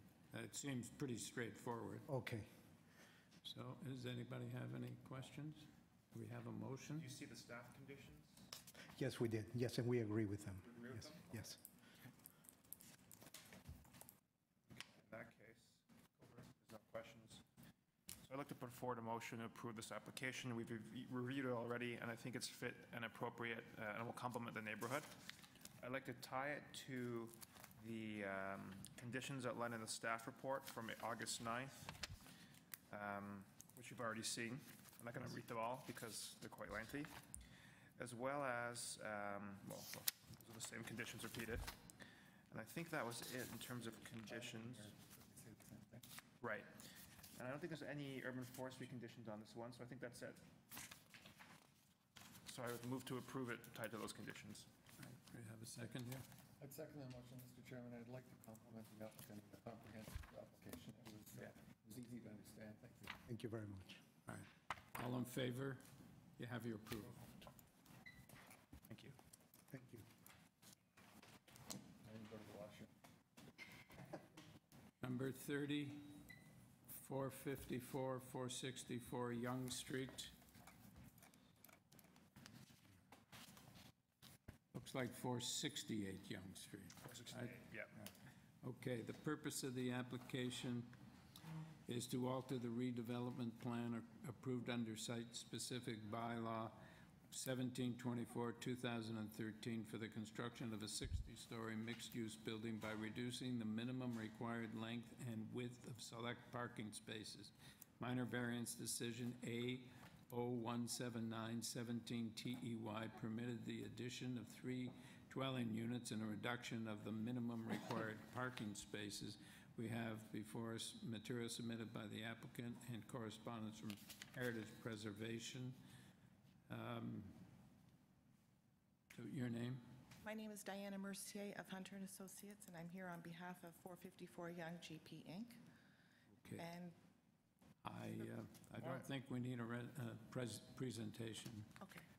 Well, straightforward. the only thing I'd like, the one thing that's missing is there's no rationale for why these changes are Yeah, like before why are you us. reducing the size? What's the reason? Oh, that's because it became apparent during construction of the lower levels. The parking stalls that are affected are between P2 and P5, those levels, and it's because of the construction of a wall and the pillars that have gone up. There are select parking stalls that are now considered obstructed, yet the width, and as such, the width does not meet the requirement in bylaw 43886.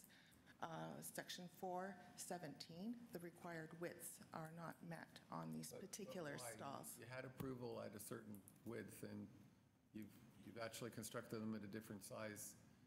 It's the thickness of the walls, and when the pillars went up, the support structures went up, and that's what affected those select parking stalls. So the structural integrity of the building took away space from this. Exactly, and it's a very small space. Normally when we have an application like this, we have a statement of rationale. Like there's a TC or, like a transport pipe or some reason that was unforeseen or wasn't where it was supposed to be, but here it's just, as you built it, maybe you were slightly off, or? No, I had a discussion with the planning staff about it, and he said, oh, Diane, he said, just submit it and get it done. so. I mean, it's only a handful of spots, it's relatively minor. But yeah, next time a rationale would help. Okay. We have a motion? Mr. Chairman, I'd move approval of the application. I don't think that there's any detriment in approving it, but as I said earlier, in future, we need a reason for why these changes are before us, because we wouldn't, my initial comment when I read it was, give me a reason. I can't just approve it without a reason. It's the support structures that are impeding certain parking stalls. We have a seconder? Second the motion? All in favor? You have your approval. I apologize for my colleagues giving you a rough time. He does that a lot. Thank you very much. Number 31, 567 O'Connor Drive. Purpose of this application is to alter the existing one-story detached dwelling by constructing a second-story addition, a rear ground floor deck, a front basement walkout, and widening the existing integral garage. We have before us material submitted by the applicant and a 14-signature petition in support. Your name, sir? Hello, good afternoon, Chairman, committee members. My name is Eddie Perez. I'm here on behalf of the owner, and we're the designer. Like you said, we're proposing the second story. The footprint is similar to what's there now, so we're not increasing very much the footprint. And a lot of the variances that we have are existing variances as for side yard, and certain variance coverage is pretty well existing as well. The lot coverage is approximately 47% now? Correct. It's a little less, but not much less. Yeah. Because if you see on the old survey, you can see the addition at the back. Yeah. So pretty well, it's very minor in nature, and I feel that it meets the Ford test. We saw the note from the TRCA that we might owe them a $580 variance review fee. Well, if we owe them, we'll take care of that. Quite a steep fee for something that you have to get. We got in touch with them when we first started. They had no issues with it. Okay. So I don't know why, but if that's necessary, we'll take care of the fee. Otherwise, I don't have any additional questions, I don't think. Carlos, anything that you... No, I can't support it, but I have no questions. Okay. Do we have a motion?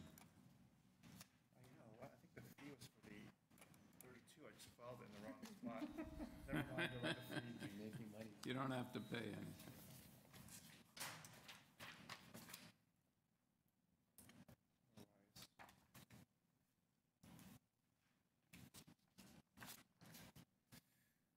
So I'd like to put forward a motion on this application for approval.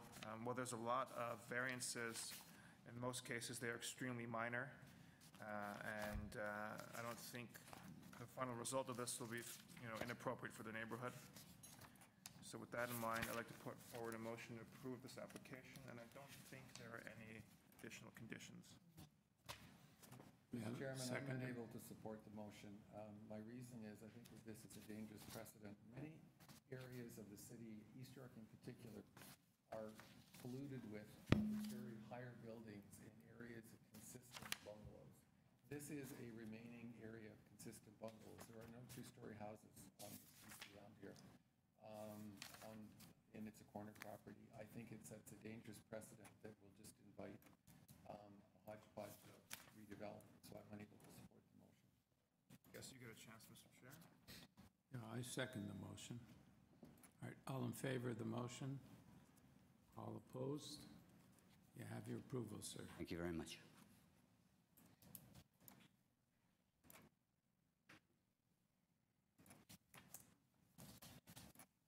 Number 32, 38 Barbara, Crescent. Purpose of this application is to construct a new two-story detached dwelling containing a ground floor front and rear deck and an integral double garage. We have before us material submitted by the applicant. Correspondence from Urban Forestry, reports from Conservation Authority and Urban Forestry. Mr. Rubinoff. Good afternoon. I'm Glenn Rubinoff. I'm the agent for the owner. I do want to provide the committee with 13 letters of support. No, I have no questions on it. need much of a presentation on this one. Okay, so we have letters of support filed. From 1, 3, 10, 11, 12, 15, 18, I'm going every 3, it seems. Go ahead. 23, 25, 28, 40, 42, and 44, all in support of that application. All dated August 13th.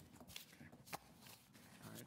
Mr. Chairman, this is a beautiful area of the city, and my initial comment with the double-car integral garage was one of concern. Until I went out and saw the site, there are already double-car integral garages on the street. The properties are larger than normal. The houses are larger than normal. I believe that this application is consistent with the character of the street, and I'm pleased to recommend approval of the application without conditions. Second, third? Second the motion? All right, all in favor? You have your approval, sir. Thank you very much. Thank you.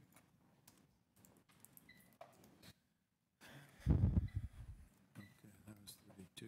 Number 33, 84 Pembroke Street. Purpose of this application is to alter a 4-story semi-detached building, basement considered as the first floor, containing 3 dwelling units by constructing a basement and 2-story rear addition with terraces located at the 2nd, 3rd, and 4th floors.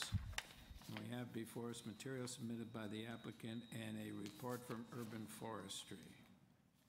Your name? Good afternoon. I'm Anthony Pierre. I'm one of the owners of 84 Pembroke Street.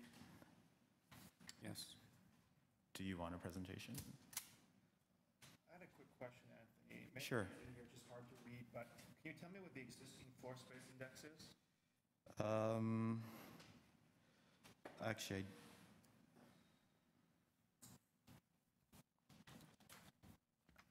It might be in here, just very hard to read the small font.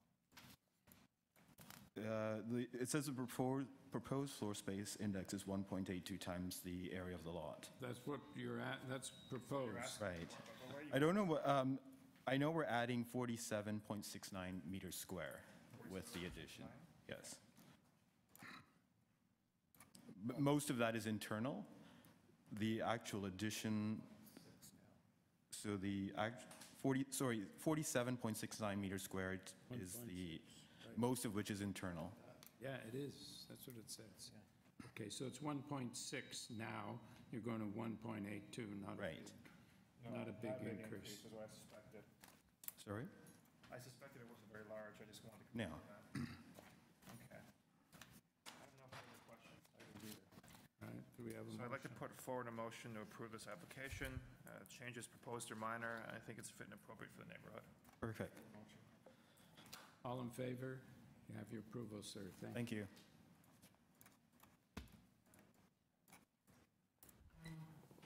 Number 34, 153 Franklin Avenue.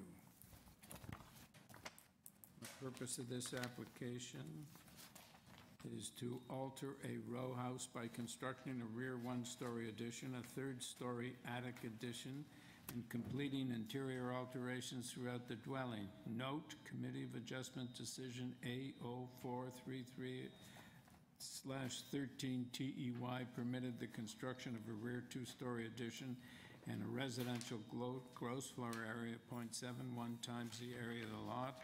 We have before us material submitted by the applicant and a report from Urban Forestry.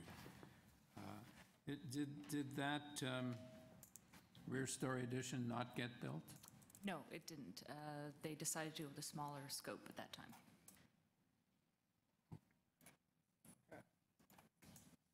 This seems relatively reasonable, in my opinion. I agree.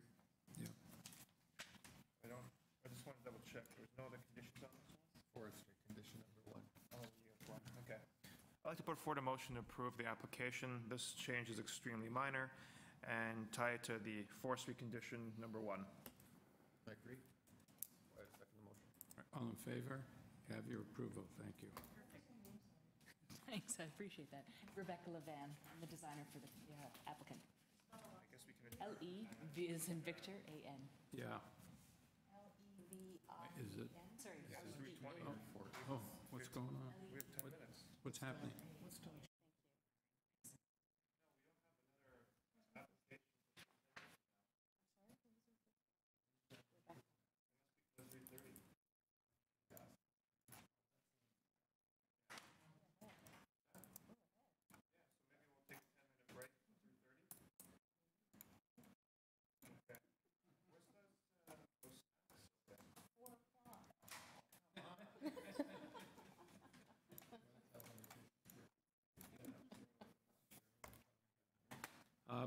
It's 3:20.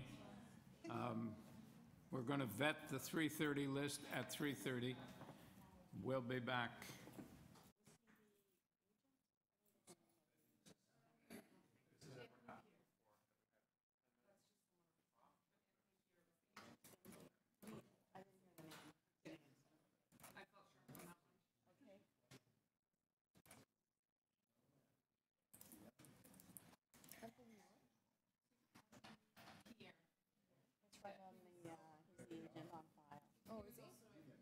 Oh, yeah, he is. Well, no, he's put it as an owner.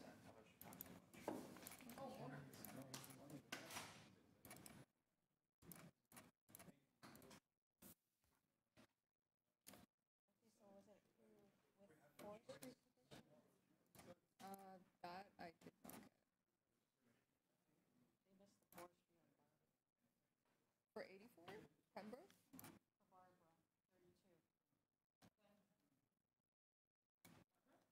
Yeah, I know, but there's no forestry condition. They didn't impose it. And then for Pembroke, did they approve with forestry? 33.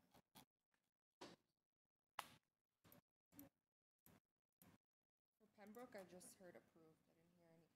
I didn't hear any conditions. For 32, I heard approved with no conditions. Yeah, but there was forestry wanted conditions, so there's two then in a row that they didn't get forestry. Okay. But on 34,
they put forestry.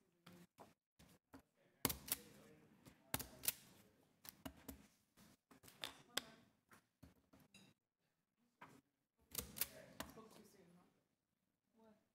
for 34 they have. Oh, yes. Oh, Sylvia, can I get that? It wasn't really tied to anything. Oh, no? Yeah. Should I add it in or no? I don't know that I Well, was it a comparative sketch, I think she said? No, it was just to show another window they were considering making opaque. Oh.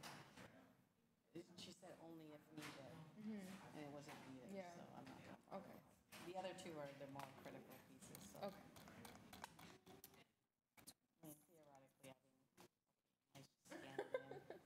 All right.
Good afternoon, ladies and gentlemen.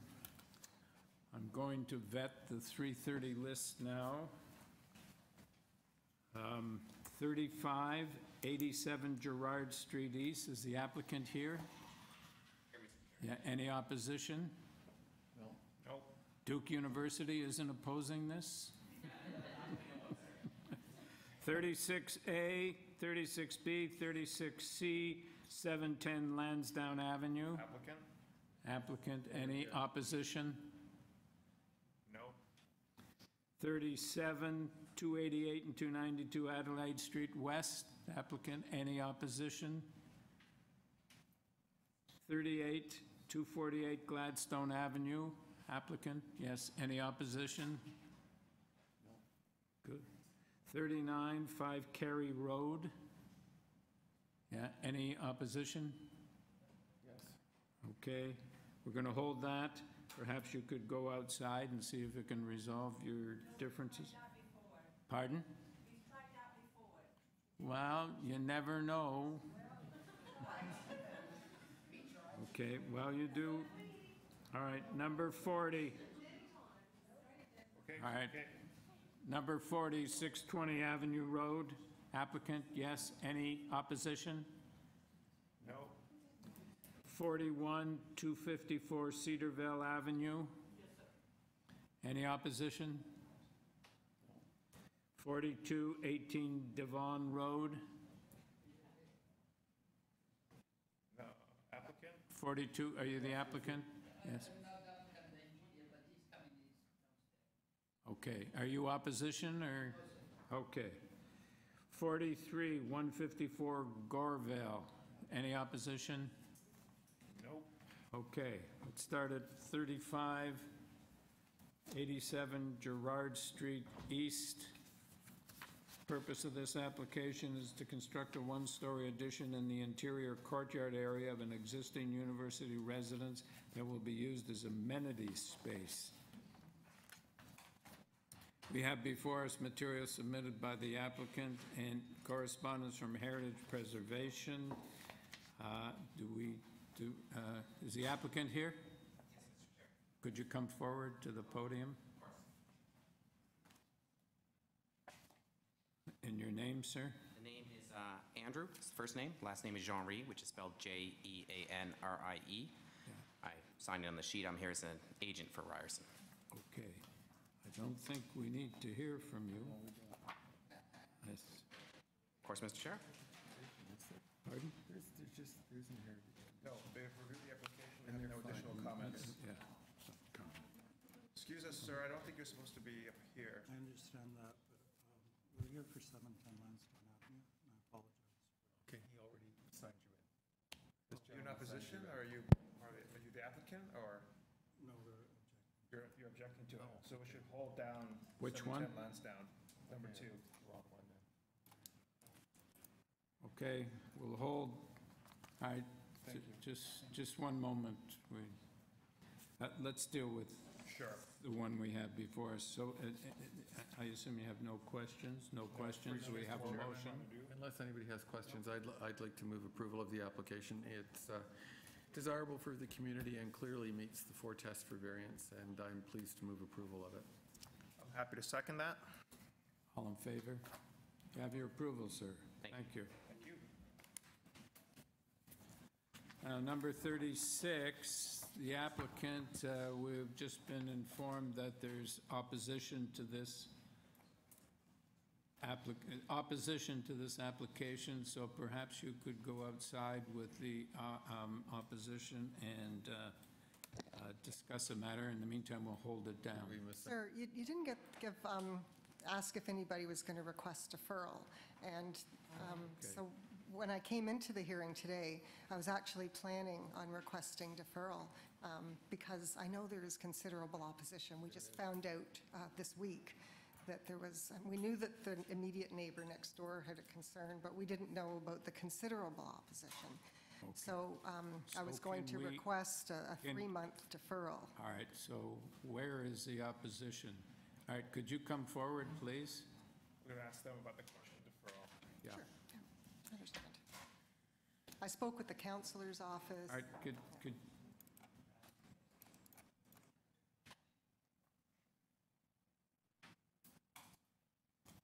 Did the councillor recommend deferral? Yes, in addition, Mr. Chairman, because she's recommended refusal. Oh, okay.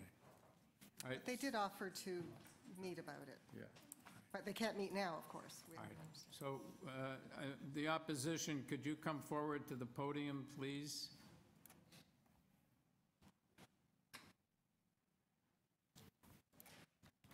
Okay. Your name, please? It's Antonia Lancaster. What's your address? It's 712 Lansdowne. Okay. And do you speak for this gentleman, too? Yes. We're going to just deal with the question of deferral.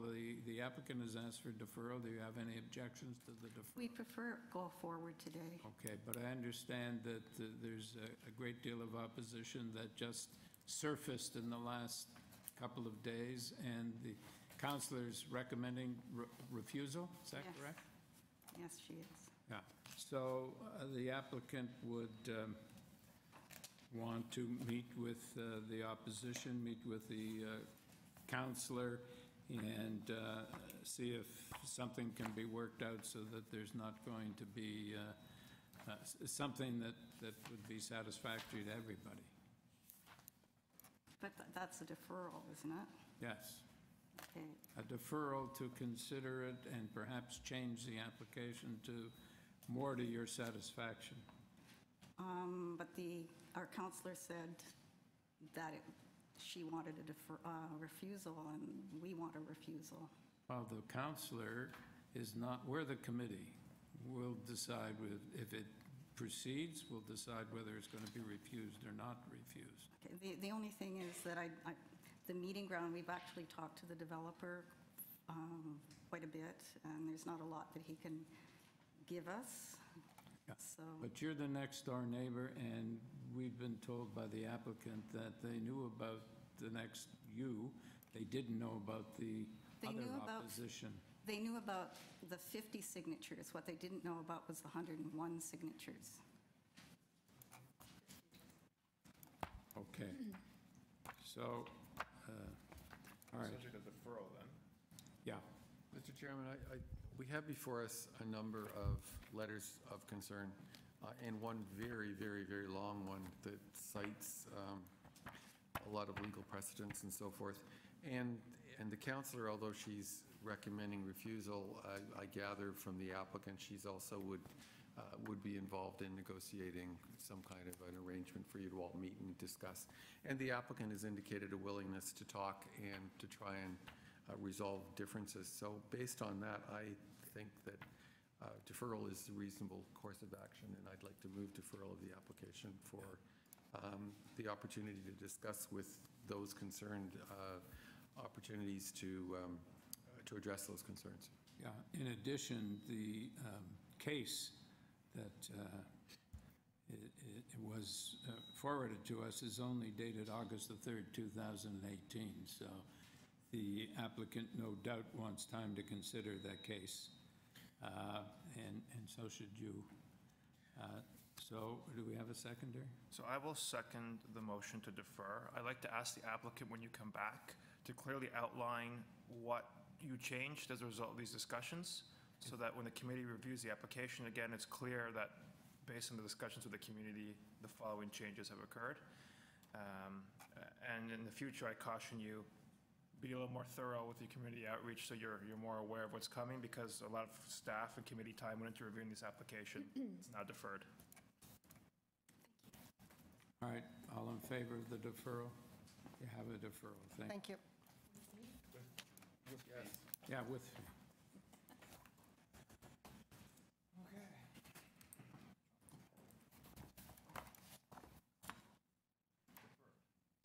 Number 37, 288, 292 Adelaide Street West. The purpose of this application is to obtain consent to sever the property into 3 lots and to create various easements, rights of way, and then there's the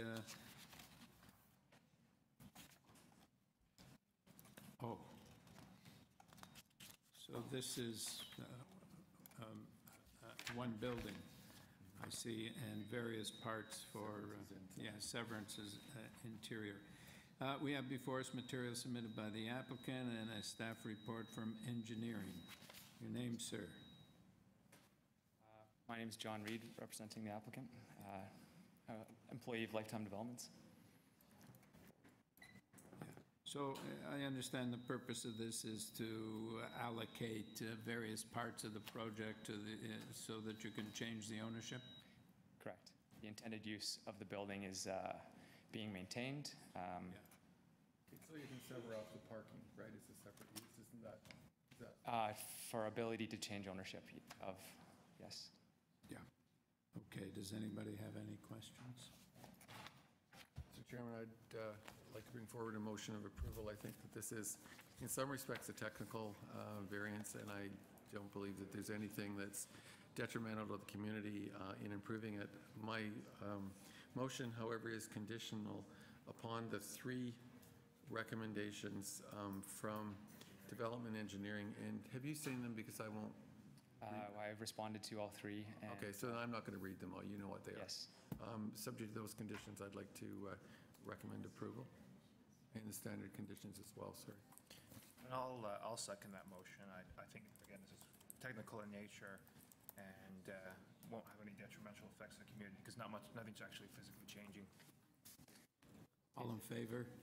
Is it possible to- You have consent to sever, and I assume that your motions were Sorry, in favor of the easement. Is it possible to provide wording from our lawyer for the Form 2 certificate of official that would ensure that the intended purpose of the severance of the consent to sever of the 3 parcels be done in such a way that allows them to be. All right, could we see the wording, please?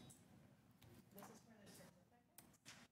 Yes. The certificate of official. Deal with the certificates. So what's Could they be provided when the final decision is written up in terms of the final certificates of official that? Well, the certificates are provided from your lawyer to committee. Yes. That matches the decision. Yeah, they were provided in our application. Yes. So I'm not sure.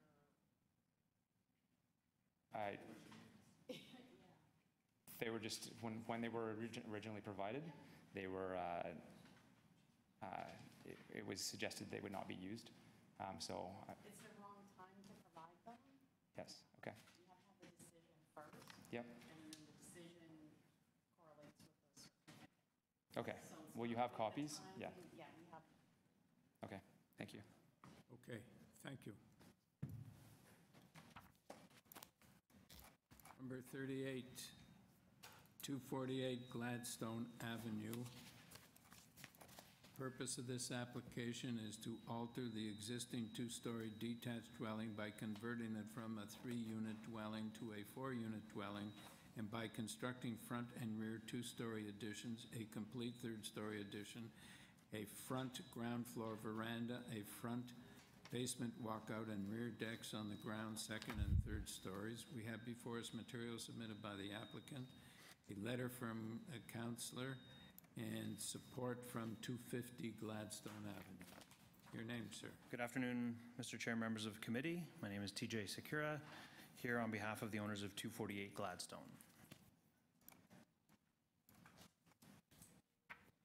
Pretty sure we saw this not that long ago. No, we saw Mr. Sakura. I was here earlier today. Oh. Not the same application, though. I was here on this application in April of 2018, and it was deferred for consultation with planning. We had those consultations. We made revisions to the proposal.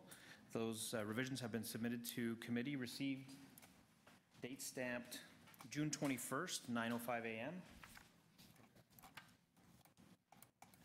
Can you clarify, my notes to myself were that it was deferred for consultation with planning and the community. The counselor has sent us a report indicating that she now recommends approval. Yes. Can you advise us of planning department's response to what you've done and what actually has changed? So what has changed and what planning had asked for was simply a step back on the front of the dwelling. And so the first floor has been brought further forward. It doesn't change the variances at all. It's reflected on the June plans. And once that change was made, planning said that that satisfied all their concerns and they would not be providing an updated report.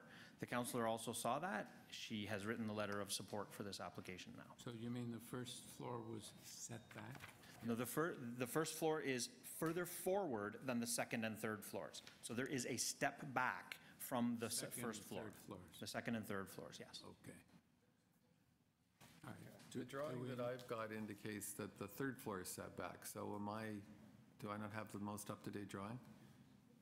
Can I show you the one I've got? Sure. This wasn't set back before. This was straight up before. That's correct. That was not set back. That's set back. Correct. And then there's this feature here. Oh, so you're considering So that it's to the step, post? Step, yes. Okay, so it's reflected on the two elevation drawings? Yes. Or on the other? Those are all the drawings dated June 21st, received by the committee staff.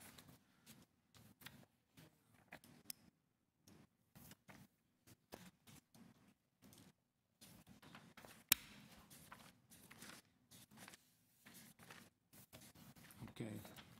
Any further questions, or do we have a motion? Okay. June 21st. No more conditions? No. Got revised plans and drawings. The date for the drawings that I just talked to you about, though, is October the 19th, 2017. So that is the drawing, the date at the bottom of the drawing. It is revision 2, revised as per planning June 12th, 2018. Date stamped received by COA, 9:05 a.m., June 21st. Yeah, I don't have the dates. Oh, maybe I do. Yes. In the 21st, thank you. Yeah. Yep, got it. October, It's June, very yeah. small. Thanks. Does anybody have any questions? No. Mr. Chairman, I'd like to bring forward a motion of approval of the application. I believe that there have been changes made in good faith in response to the community and the councillor, and I think that the proposal is in fact improved by those changes. I'd like to recommend that the variances be approved subject to the applicant or the proposal being built substantially in accordance with drawings SK 11 and SK 9 as received by the committee on June the 21st, 2018. The reason for that condition is those are the drawings that show the step back that was negotiated between last time and this time. I'll second that motion. Nice to see that when you defer applications, people can consult and come up with a nice revised option. Good. All in favor? You have your approval, sir. Thank you. Mr. Chair, members of the committee, thank you. Number 40, 620 Avenue Road. Purpose of this application is to alter the redevelopment plan approved under site-specific bylaw 888-2011 and construct a new 20-story residential building by increasing the permitted residential gross floor area, the number of dwelling units, and by making alterations to balcony projections and the building envelope. We have before us material submitted by the applicant, staff report from planning, correspondence in support from 616 Avenue Road, and correspondence in concern from 625 Avenue Road. Your name, please. My name is Lindsay Dale Harris, and I'm a partner of Bousfield, and I'm the consulting planner for 620 Avenue Road, who are the owners of the subject site. And the subject site is comprised of 3 separate properties: 620 Avenue Road, 215 Lonsdale Road, and 217 Lonsdale Road. And you may recall that in May of this year, we were here. The councillor and community planning requested a deferral. There was concerns had been raised by the residents, by community planning, and by the councillor. We have worked very hard with community planning, the residents, and the councillor in order to resolve all their concerns. And I believe you have before you the report of the committee, report of the planning department, which says it's in support of the variances, subject to the addition of 2 conditions. You have a letter of support from York Condominium 488, a letter of support which was at 616 Avenue Road, a letter of support from Upper Canada College, and a letter of support from the Lansdowne, which is across the road from the subject site at 619 and 625 Avenue Road. Oh, that's Mr. Clayton's letter? That's Mr. Clayton's letter, the Board of Directors of York Condominium 488, and Patty McNichol. And her email was dated May the 9th. I have a copy of it here if it would be helpful. Yeah, well, we probably have a copy of it. York Condominium Board of Directors. Frank Clayton. Okay. All right. And with me is Mr. Donald Schmidt from Diamond Schmidt, who is the architect, was the architect of the plans for the original approval in 2011, and was continued on by the current owners who acquired the property from Minto in 2016. He can describe the building, and he can describe the minor variances and the projections and the basis for them, or I could run through them quickly, and then he could describe the building. Can I ask one question? You've raised the very issue that I was going to ask you about. The reference we have from planning is that the altered dwelling should be substantially in accordance with the plans by Romy Design Consultants, not by Diamond Schmidt. Is that correct? Or is there something wrong with? Let me find the letter. You know what? This is misfiled. Pardon me. My mistake. Well, he has. Well, now I've answered my own this very important gentleman has been the architect for a long time. Pardon me. Okay. This is in the wrong place in the agenda. Okay. So in terms of which is basically a very happy story, what we are requesting the committee is to add 4 conditions to the approval and one reduction in one of the minor variances to do with the balcony projections. Okay. Could you tell us the change you're making to the variance? The change to the variance is to variance number 5, and it's specifically to address the concerns of the residents at 616 Avenue Road, and it's to reduce the permitted east balcony projection from 197 meters to 1.97 meters to 1.794 meters. There is also a reduction in another balcony on the east side to 1.465. That balcony, we can't reduce the overall variance because the larger variance lies to the north, but that one will be secured by building substantially in accordance with plans. And I have here today the plans to show you, which are identical to the plans we filed with the city for the March application, but it changes just for that balcony projection. So everything else is the same as the earlier one, just the balcony projections are changing.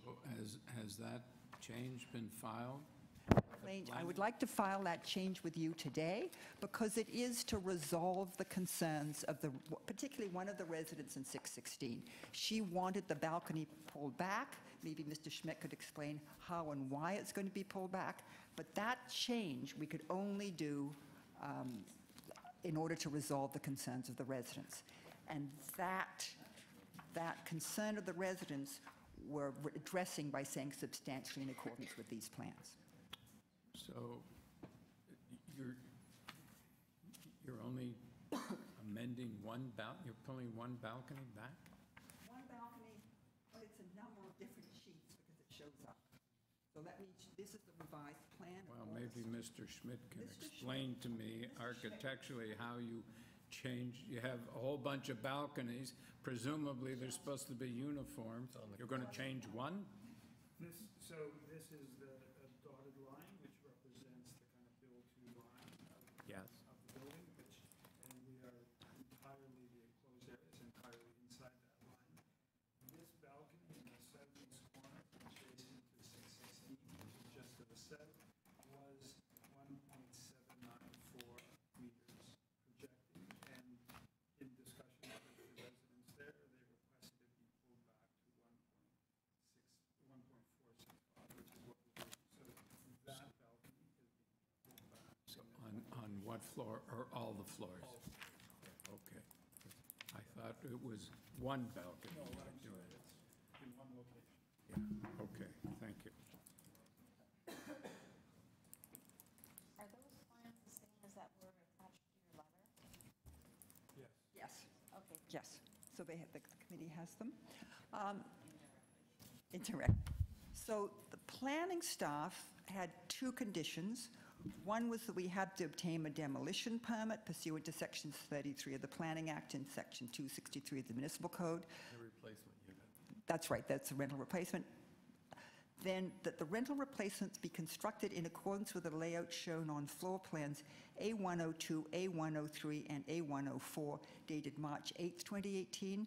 That should really say August 8th, 2018. The plans are identical. We've discussed it with the planning department. There is no issue with substituting August 8th for March the 8th. In terms of the additional conditions we would like to impose, or have the committee imposed, and these are to address the concerns of the residents to the south in 616. The condition is the balconies on the east elevation, because that was the concern, be constructed substantially in accordance with the revised drawings A102 to A110 dated August 8th, 2018, submitted to the committee on August 9th, 2018. And that was the plans that were submitted, showing a maximum projection of 1.794 meters. And there's another condition which is very important, and this deals with the loading area at the south end of the building, that the design and location of a landscaped acoustical wall be finalized and secured through the site plan control application process through the associated site plan, because there is a site plan going through at the same time, to the satisfaction of the chief planner. And that was also a condition that was addressed. So we're delighted that we've reached a satisfactory arrangement with the residents in the building to the south. We're very pleased to have the committee impose those conditions, and we quite understand and we accept the conditions to be opposed by the planning department. And we would ask the committee to make that one change to variance number 5 and to approve the conditions and the variances. Do you have any other questions?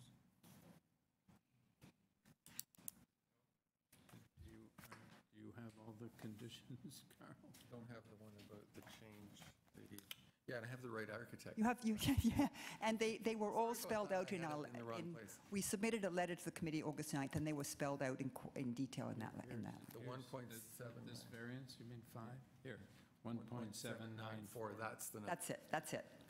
Yeah, I had that before for some reason. Yeah. Okay. So, if you have no questions, can we have a motion?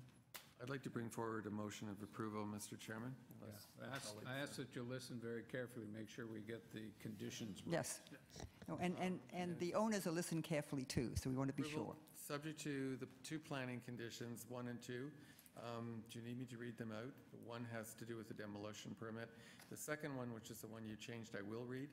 The altered rental replacement unit layout shall be constructed substantially in accordance with the attached floor plans A102, A103, A104 by Diamond Schmidt Architects, date stamped, received by the Committee of Adjustment on August the 8th, 2018. Correct.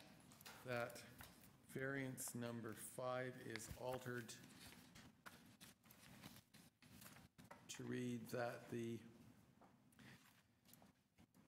revised map 2 up to a maximum of 1.72 meters setback 1.794 meters into the east front yard setback. Yeah, into the east front yard setback, that's. Also conditions that the balconies on the east elevation of the building be constructed substantially in accordance with revised drawings 102 through to 110 dated August the 8th, 2018, submitted to committee adjustment on August the 9th, showing a maximum projection of 1.794 meters to the east front yard setback, which repeats what we said before. Correct. That one, the letter submitted by Bausfield, that was actually stamped on August 10th, not the August 9th. Oh. So I would, if the drawings are the same, I would just say that those drawings be the ones submitted today, August Okay, do I need to read it again, or we're okay with that? I'm okay with that. You okay with that? I have another question with regards to the drawings that's dated August 8th. I don't know, are you talking about the drawings dated August 8th? Yes. And those are the drawings that were received by committee when? Today. Today. Today. Okay, Okay, so this condition of plannings, you're changing as well? yes. Okay, thank you. I got it. You can leave that with her. Leave that with her. And then the last condition, are you okay with that, Sylvia?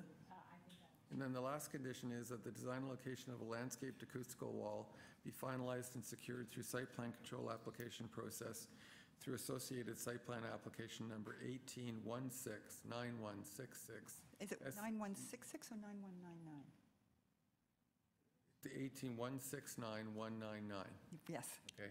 STE 22SA to the satisfaction of the chief planner. And did I get it all? I believe that's it. Based on those conditions, I would recommend approval of the application. Have a seconder? I would second that. All in favor? You have your approval. Thank you very much. Yeah.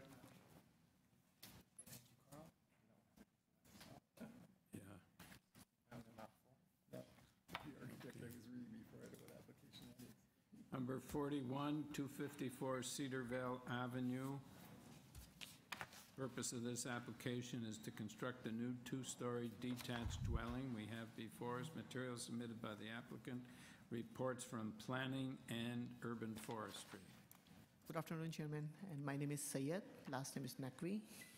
I am the agent of the owner. And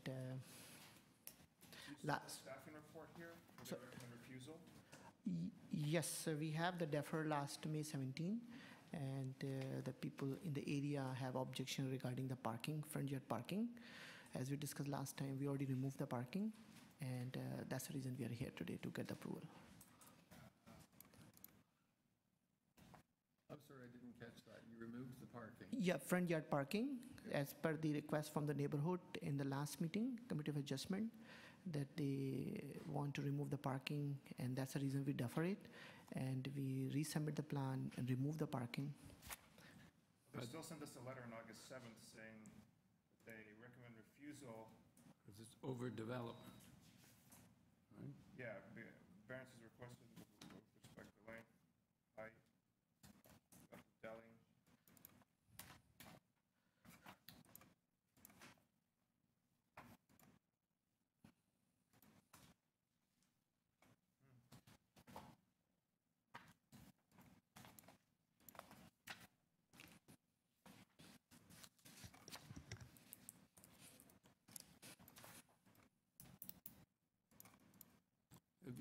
Are you aware of this letter from planning?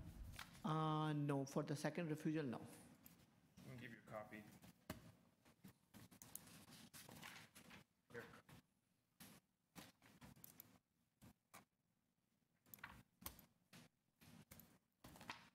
We talked to the city at that same day at the time of discussion, and we mentioned also here the lot size is very small lot size, and whatever the variance we can fit, that's only can we do, because the neighborhood also the build same way.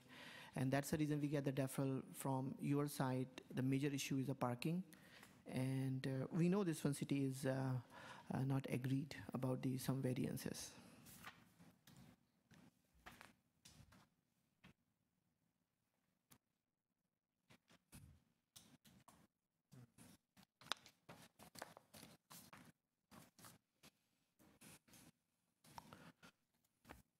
So do you have, they say it's overdeveloped, it's lots too small, the house is too big, too long, too high, whatever they say is overdeveloped, and not consistent with the buildings in the area. But we showed the picture last time that there is a neighborhood in the two houses is same square footage they build it, and the area right now will be using the same square footage. The coverage area is more now, because there's no point to build a very small house on that lot, and that's the only possibility we have. We try every angle that how to fit the house, smaller house in there. You said there are two properties that are, is already have the same, but two properties don't necessarily make a precedent that means that you have to approve this. The recommendations of planning are rather damning. They say the variance requested, in particular lot coverage, it's not even one thing. Lot coverage, length, floor space index, front and rear remaining walls, depth of dwelling and rear yard setback, individually and cumulatively result in overdevelopment and building massing that is inconsistent with the existing physical character of the area. Basically, they're saying you shouldn't be building something as big as this. that's why they are telling us, but we talk to the architecture every angle. With the lot size, we have 16 by 94. That's the only possibility we have. There's no other possibility we can able to. This lot won't support what you want to do. That's what this recommendation says. Yeah, but according to the covered area right now, even the DAG covered area right now, we did not extending that DAG area. That's a cover area we're talking about, because DAG is already built there. So that's the only area we're covering it. According to the city planning, have the smaller area. That's why they're not considering it. The house we're referring for the west side, the two houses which is similar, they extend the backyard same way the way we did it. So you said you showed us pictures last time? I don't know what you mean by last time. The last committee of adjustment, the last on May 17. So there is a neighborhood. So you were here before, and what happened, a deferral? Yeah, it's defer, and then you suggest that remove the parking, and we remove the parking, and that's the reason we are here. You consult with planning, because, you know, this is an unusual report from them to say it outright refuse something. You know, you say there's nothing you can do, but there are things you could do. You could get rid of a bedroom or find a way to shrink the length. You know, The only planning have a concern regarding the lot size, right? They want to reduce the lot size because You can't change cover, the size of the lot. no cover area. It was basically on the cover area. They say you reduce the cover area, which is really not fitting the whole things. It's a very small lot, right? So it's very tricky, very small area. Like I think planning isn't here, and I don't want to hold them, their positions correctly. But they said the same thing on May the 9th. Definitely, we did not change anything that time. The only Yeah, but hold on. This was deferred for you to consult further with planning. They have not changed their opinion. You have not changed your plan. We're here, the only change has been front yard parking. yes, that's right. That was not their major concern. Front yard parking was a concern when you came here. But all these other issues have not been addressed. I don't see why you're here. Last committee of adjustment, when we discussed about it, the major issues are parking, and because we also discussed last time the same issues, that we cannot change any covered area of the property because Nobody here told you that that's too bad. We're going to approve whatever you can build there. The point is, sometimes the properties are too small for what you want to do. That seems to me to be the case here. The property isn't big enough to support what your plan is. You need a different piece of property. that's why the planning saying. But if you look at the real ground over there, is a different story. That's a house built on the same lot size, which exactly we're asking it. And we put the planning, this case, and this is if the previous president is set wrong, we cannot do it again. So that's why we're not supporting you. Basically, what they're saying is because something happened in the past, it doesn't establish a precedent that we were. Exactly, they say. Well, and I agree with that.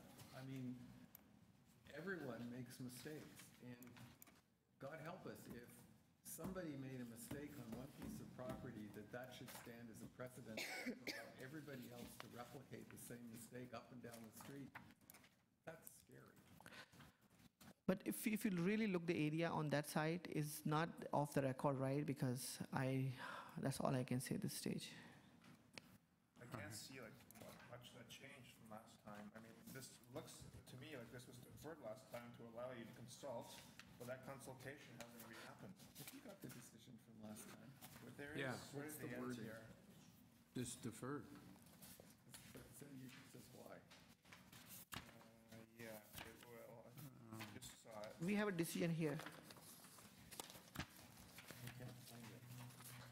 It's here. Can you read it? What was the reason given? Just a second. Provide the applicant with an opportunity to amend the application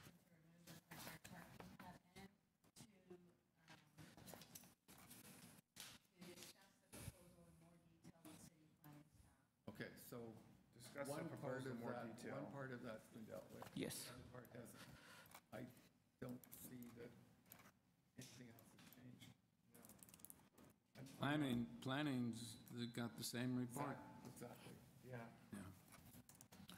okay. So it seems that you're trying to do too much on this small lot.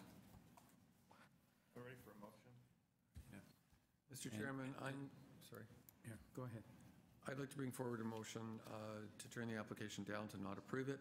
And my reason is I don't believe this maintains the intent and purpose of either the official plan or the bylaw, as evidenced by the report from the City Planning Department. Seconder? I second the motion. I'm concerned about the size and the small lot.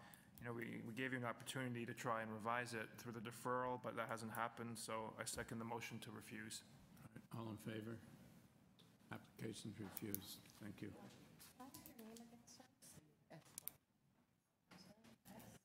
Devon Road. Number 42, 18 Devon Road. The purpose of this application is to amend the approved building permit plans for the new two-story detached dwelling with an integral garage. Committee considered the subject proposal and approved variances to the zoning bylaw by virtue of minor variance decision AO 882/16 TEY. During construction, changes to the height of the first floor were made, necessitating a further variance. And we have before us material submitted by the applicant, opposition from 15 Devon Road and 14 Castles Avenue. So as I understand it, the only thing we need consider is variance number 1, because all the others have been approved. Is that correct? Variance number 4. The permitted maximum height of the first floor, 1.2. Oh, no, So what happened? But in the notice, it's number 1. Yes. Yeah, the height of 1.65 meters. We'd want to know why you couldn't, why there's a discrepancy. Yeah. Thank you for having us. What happened during the construction, the owner... my name is Nick Norzada, I'm the engineer for this job. During the construction, the owner made a mistake. Inside the envelope of the building, the height of the floor, the ground floor, went by 16 inches higher than the required height. Why? By mistake. That's a big mistake. It's true. So he had two choices to demolish it or apply for committee adjustment, right? But that's all internal, so it doesn't affect the outside of the building or the height of the building or the size of the building. So inside of the box, the height of the floor is 16-inch higher. So How does it not affect the height of the building? No, sir, because he reduced the height of the pitch of the roof, so in order to allow that. 16 inches is a lot. Maintain the approved height. Yeah. It's 1 foot and 2 inches inside. So your main walls are 8.17 meters. They were before and they still are. Yes, they are. I have a drawing, I can put it up on there. And that's what you had before? Just found out to be a pretty serious mistake. So there is no increase in floor area or the height or the size of the building. It's internal changes. So what you're saying is there's no external change, no impact on the community? Correct, sir. It's an internal? Correct, sir. But the letter says that height or taller is not true. Where did you make up the 1.5 feet? On the height of on the roof trusses. Off the roof? The roof trusses are smaller, yes. So that you keep the height the same? Keep the allowable, the maximum height, it stays the same. So there is no changes in the external of the building. I have to tell you, if you came to us and said that you'd made a mistake of that size internally, and gosh golly, it meant that the building was going to now be 1.5 feet higher, I would not be supporting this. I appreciate that, understand that. Recommend it. They're demolished, yeah. That's why we come to the committee, because we thought that, no, it's not worth to demolish. It's expensive, mistake. So in order to reduce that, we said going to the committee for asking, because it's all internal, so it doesn't have the effect on community or physical appearance or anything of the building. I think the owner was lucky to have you to make those changes without having to come back and perhaps We went through a risk little bit of hardship, demolishing it. Excellency. We went through a little bit of hardship and it took a long time. He suffered more than we did because he's been on hold for 6 months now, 7 months. Longer. Yeah, or longer than that. Yeah. Okay, any further questions? No. We have a motion? I'll put a motion forward to approve the variance. I'd support the motion, but could we add in the minutes that I'm persuaded to support the motion only because the actual, the envelope of the building has not changed. Had it changed, I would not be recommending this. Serious mistake in the project. All right, all in favor? You have your approval, thank you. Thank you, committee. Thank you. My name is Nick Norzad, N-I-C-K-N-O-O. Number 43. R-Z-E. 154 Gore, Vale Avenue. The purpose of this application is to alter the existing two-story detached dwelling by constructing a third-story addition and rear decks on the first, second, and third floor. A rear carport and front porch will also be constructed. The building will have a total of 3 dwelling units. We have before us material submitted by the applicant, correspondence from planning, and a staff report from planning, 4 form letters in support. Your name, sir? Good afternoon. My name is Sean Galbraith. I'm a planner here on behalf of the applicant. Since we were last here, the building, the third floor of the building was pulled back to meet planning's recommendation that it be limited to 14 meters. The depth variance is only a 70 centimeter increase over what currently exists on the property, and it's only for the 2-story portion. We are happy with the recommendation from planning for the condition that the third floor be limited to 14 meters. The front variance, variance number 2, that's an existing condition. It's 15 centimeters. If we were to tie your approval to the plans, the ones that are referenced in the planning department report are dated June the 26th. Are those, I don't have dates on these drawings. 26th or 25th? I think mine say that. Okay, oh, I think you're right, yes. Says they Yes. submitted on the 26th.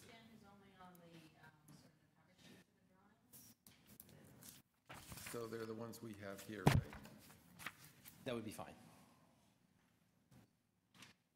Okay, got it. Okay, any further questions? We have a motion. Mr. Chairman, I'd like to move approval of the application subject to the planning condition. Do you need me to read it? You know what it is. And one additional condition, that the development be built substantially in accordance with the drawings submitted to Committee of Adjustment on June the 26th, 2018, which reflect revisions made by the applicant in consultation with the Planning Department. I'd seconder. Second that. All in favor? Have your approval, sir. Thank you. So that Sylvia, have you got the drawings you can need? You're okay? Good. Okay. Do you have other business? Right. Okay. I missed the H. It's the one where I had the wrong architect. 39 Carey Road. I thought we were finished.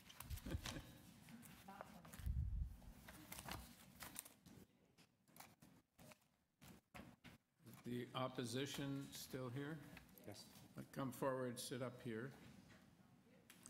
Okay, the purpose of this application is to convert the existing 2.5-story detached dwelling into a building with 3 dwelling units by constructing a 3-story west side addition, a 3-story front addition, converting the existing front porch into living space, and expanding the 3rd floor. Before us, we have material submitted by the applicant, staff reports from planning and urban forestry, Correspondence in opposition from 13 Carey Road, 42 Tullis Drive, 4 Carey Road, 23 Glebe Road East, 4 Carey Road, 17 Carey Road, and 8 Carey Road. Your name, sir? Yes, thank you, Mr. Chairman. Through the chair. My name is Rob Bailey. I'm Romy Design Consulting, which was mentioned earlier. I'm the designer of record on this file, and beside me I've got Steve Greer, who is the agent. I've also got 3 letters of support that weren't within the submission. All right, perhaps you could bring them up, and I'll just read them into the record. All right, 3 letters of support from 29 Tullis Drive, dated June 7th, 2018, 2 Carey Road, July 6th, 2018, and 7 Carey Road, August 14th, 2018. Could you just go over the changes you've made? The planning department recommendation or report says, the applicant agreed to defer the original application to address staff concerns and revise the proposal by stepping back the second and third stories to the front addition to respect and reinforce the existing streetscape. And then they say, this is the report I had incorrectly on the other application. These revisions to the plans are not reflected in the requested variances, so I want to make sure that we're all talking about the same thing. Can you go over the changes you made, and can you tell me if the variances that we have requested are in fact, that's really what you were asking us for? Yes, they are correct. They are, they're correct. Okay. So what very is similar, reflected then? Very similar to the hearing earlier where you had the 4-story and they stepped back. We did the same thing. Okay. We stepped the second story back from the first floor 5 feet, and then we took another 10 feet back to take the third story. So it's stepping back. Could you put a drawing on the overhead? Yes, I can. That shows the changes so that the appellants can actually see them as well?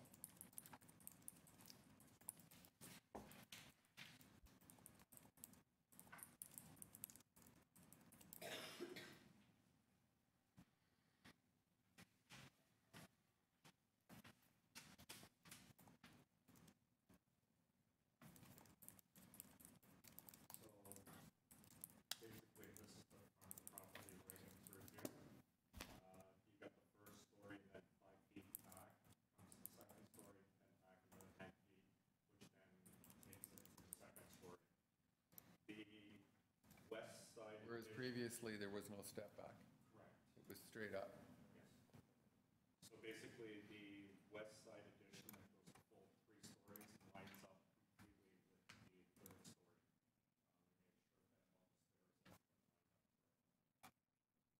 Okay, thank you.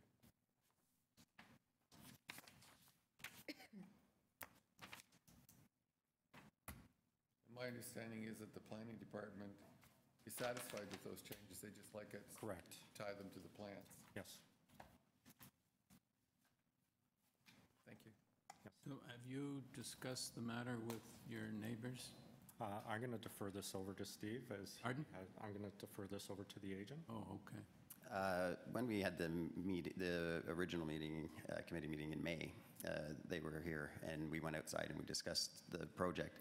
And I gave them my information, and I told them I would be happy if they wanted to contact me to meet any of them on site and actually walk them through the project, but I wasn't called by any of them. Also, I dropped letters off the first time around on what we were doing to each of the mailboxes in the area, and I did again when we made the changes with my contact information. I dropped that off, and I noted that to Sylvia, and she said keep trying to get in touch with them. I kept dropping the letters off, but I was never contacted. The letters stated the changes that we were making and that we were going to committee for, and we had been into planning and made some changes. The letter indicated 3 step backs. Did it have the drawing? I did not attach a drawing. I met with them in the hallway with the owner and gave them my contact information, said I would meet on site with the drawing and walk them through the project. Okay, what about today? Did you have any discussions today? Are these the people that said?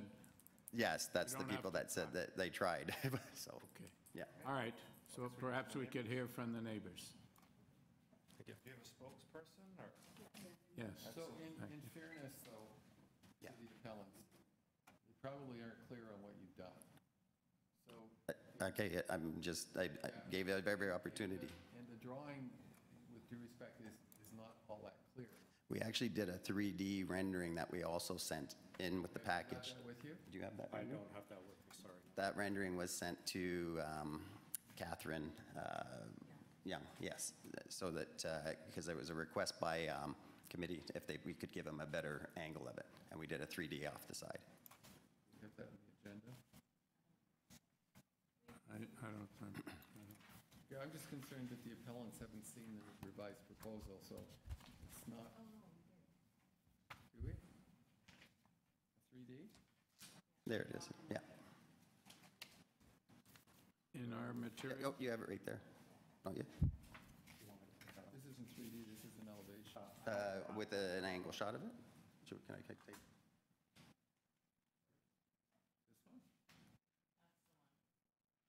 one?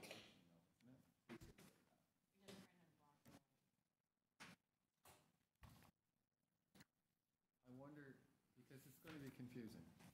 Could the gentleman that designed the building, could you walk the appellants through this drawing and show them what you've done? Because they haven't seen this, and that's not, hard to read plans at the best of times, and if they're just seeing it for the first time, they're not going to understand what you're proposing. Which I understand, yes. Okay. So he's going to explain what they've changed, so that we're all talking about the same thing. So basically, this little front area right here and the second story all lined up together. So then we step that back to 5 feet, and then we step back to 10 feet, the second story. So what you see is a step back, and it's not one straight full wall at the very front of the building. No, that's facing onto Carey. So that faces onto Carey. The rear side is basically quite straight up with the deck on top and some privacy fencing. So basically, the entry, where the entry was before, was on the opposite side of the building. It is now going to the street side. And then you can see as this goes right straight up, that's the stairwell that accesses the 3 different stories. And if I could add that the single door entry into it is, the design has been designed so that it looks like a single family dwelling instead of having several access points. Okay. They're going to talk, and when you come back, you may have to explain something further. I'm an architect, and I don't understand this drawing, so maybe it's not clear. Okay. All right, perhaps you could come forward and tell us what your concerns are. My name is Linda Jones, and I'm speaking on behalf of all of the people that have sent in letters and complaint to you, right? The owners or whoever amended the plan at the request of the city, but they have not addressed any of our concerns at all, none of them. The parking, the landscape, the floor space, the setback, all of our letters say the same thing, that we feel that this is an overdevelopment of the plot. Mr. Greer did meet with us outside at the last meeting on May, and our understanding is that he advised everyone who had submitted letters to the development that he would meet with them on site and explain everything. I understood, or we understood, that he would send a letter to us and arrange this meeting, okay? I never received any letter. I live at 42 Tullis, and I did not receive any letter at all. He did knock on my neighbour's door, and they did knock on the door across the house across the road, but they never came to our house, although we were outside and they knew we were there. They knew who we were, okay? That's just the point. Okay. I'm a bit nervous. The neighbours are not adverse to multifamily dwellings, but this proposal is an overdevelopment of this particular lot and is inappropriate for the residential area that it is in. As you know, there are numerous letters on file that state the same position. Zoning code and bylaws are not being maintained. The variants requested are substantial and excessive. They are not minor. The application in no way meets the test for minor variances. The purpose of the official plan are not being maintained, because if it was, then there would be not so many variances. The neighbourhood is not happy with this particular development or the drawings that we've just seen, and we will probably continue to object. Right. Could you tell us what impact it has on the neighbourhood that makes the neighbours unhappy? Well, as our letters, right, for instance, they're looking for a triplex. This is a single-family home, right? They're only going to provide one parking space, okay? So that means that how many cars will be available, we don't know. But the road that they get to park on, which is Carey Road, because there's different areas, right? That's already extended, and there's people on a waiting list. So the cars itself are going to be an issue, right? The second thing is that all of the Carey Road is single-family homes. There's no triplexes or duplexes on that particular street. The amount of the invasiveness of the property as it sits at the moment has a drop, and there's a tree at the front. They're taking that whole drop and they're going to build it, and they're going to build the whole lot size. They're not given any space whatsoever. It's going to be very imposing and very big on the lot. Is there anything else? No? Can't think of it right now. What's the standard character of the area? How big are the homes in terms of height? There's some quite big ones. And then especially there's a couple of new ones that have been built that are relatively big. The rest of them are just normal. Yeah. No, they're two-story. Okay. Yeah. They're mostly two-story homes. That was a two-story residential home. You say that the houses on Carey Street are all single-family? Yes. Pardon? Yes. It's a one block. Yes, it's a small street. Okay.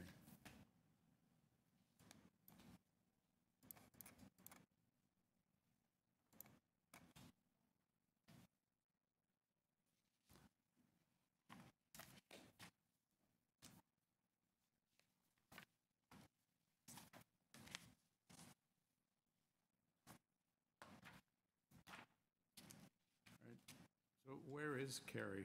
So it says it's in St. Paul's. Where is it? It's Yonge Street and then Manor Road, right? And you come down Manor Road, down Tullis, and then Carey Road goes up.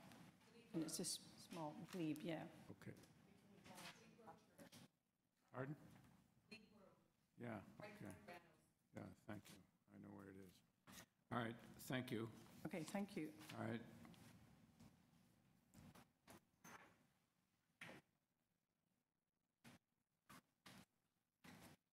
Thank you, Mr. Chair.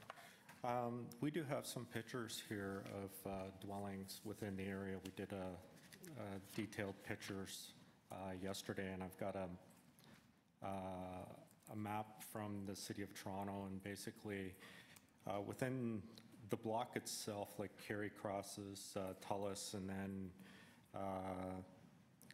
Cuthbert Crescent, they're on Carey itself. No, there isn't multiple families, but there is a mixture of single-family home, detached homes and semi-detached homes, so there is a variety.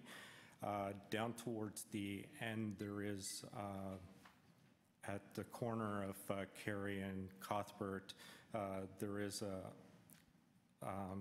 rather large house that has 2 address numbers on it. And then on Tullis, there's several houses within a relative proximity that are duplexes as well. So, yeah. And then there's also a 5-plex within the area as well. So I will. Is there some way you can put those pictures up in the? I got copies. Do you want to? Yeah. Let's see what the houses look like in the area. So are there houses that look like the one you're proposing? Similar to, yes.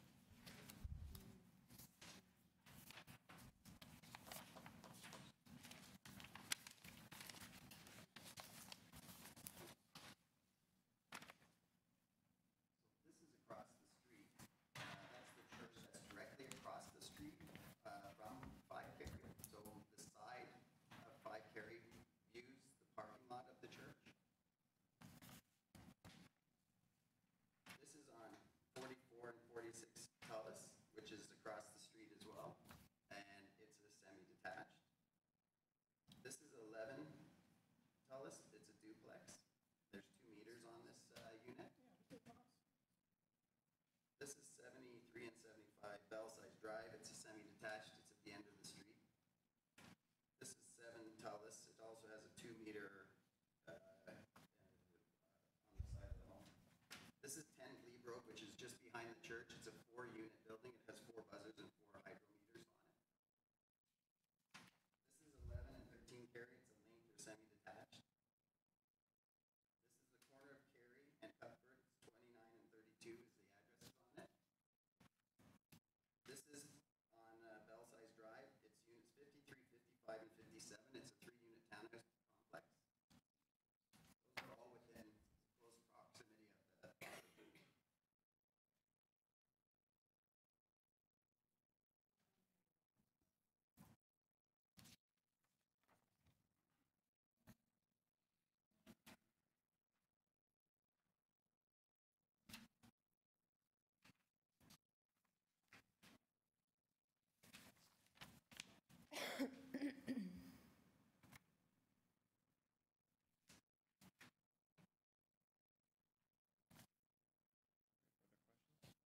Then one of their other comments, they talked about the overbuilding of the lot and also the visibility. There's quite a large boulevard, then sidewalk, then curb, and then you've got the road. On the actual property itself, within the property lines, we can get a 9 by 6 meter visibility triangle, which further increases that visibility. So basically, like with all that green space on the boulevard, which is city-owned, we're not developing on that because we can't. So.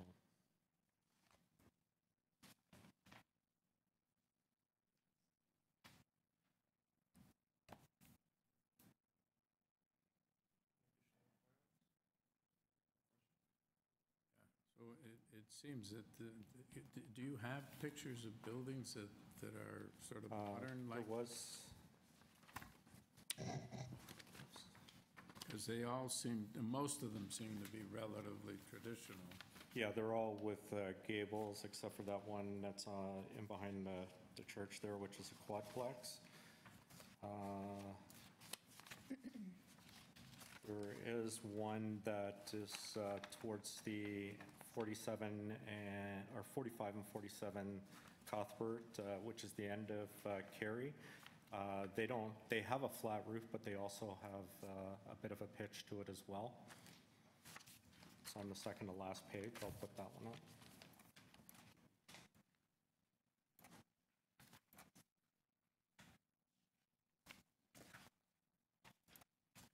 And these ones are quite tall in height as well.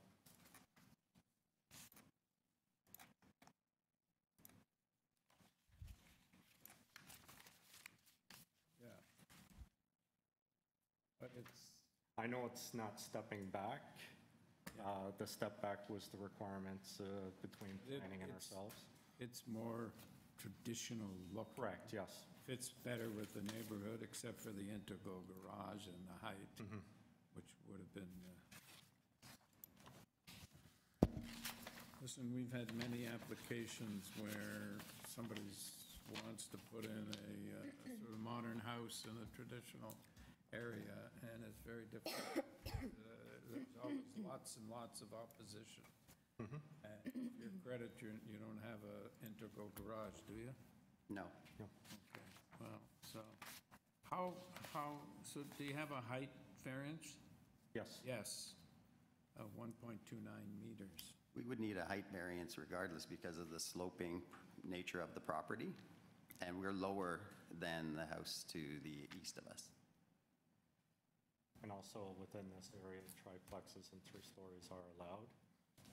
So once you get into 3 stories, if you go into a traditional roof, you're packing it inside and then with dormers.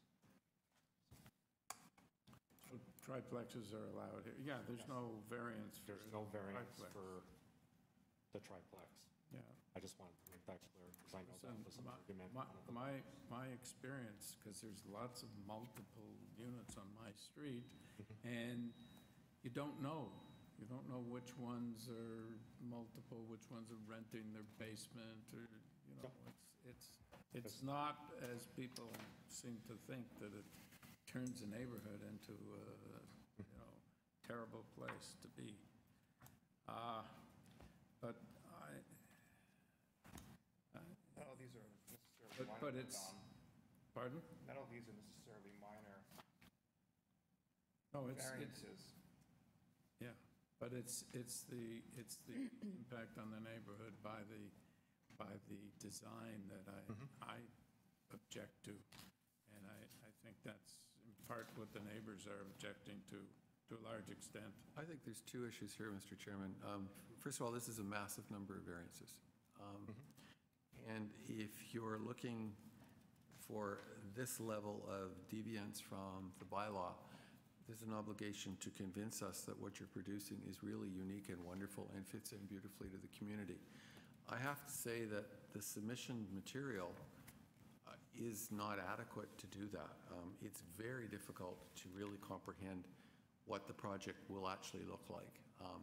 It's easy to see what that will look like, or does look like.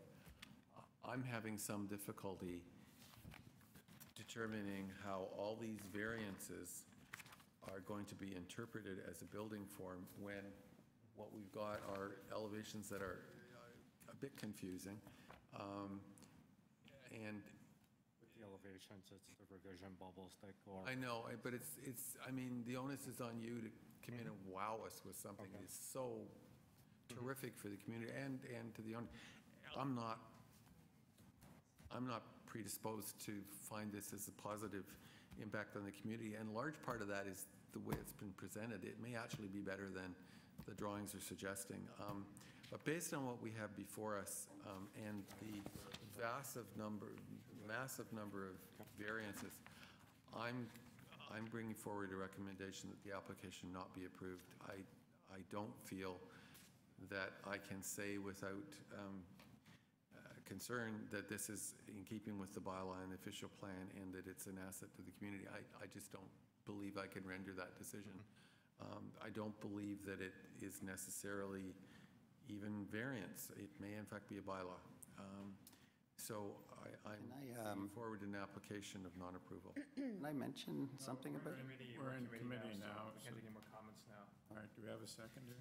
I'll second the motion to, I agree with my colleague. You had several months with which to engage the community and to revise your plans, and I see very little of any change, maybe a couple of square meters here or there. And I do have concerns about some of the variances not being minor, so I second the motion to refuse.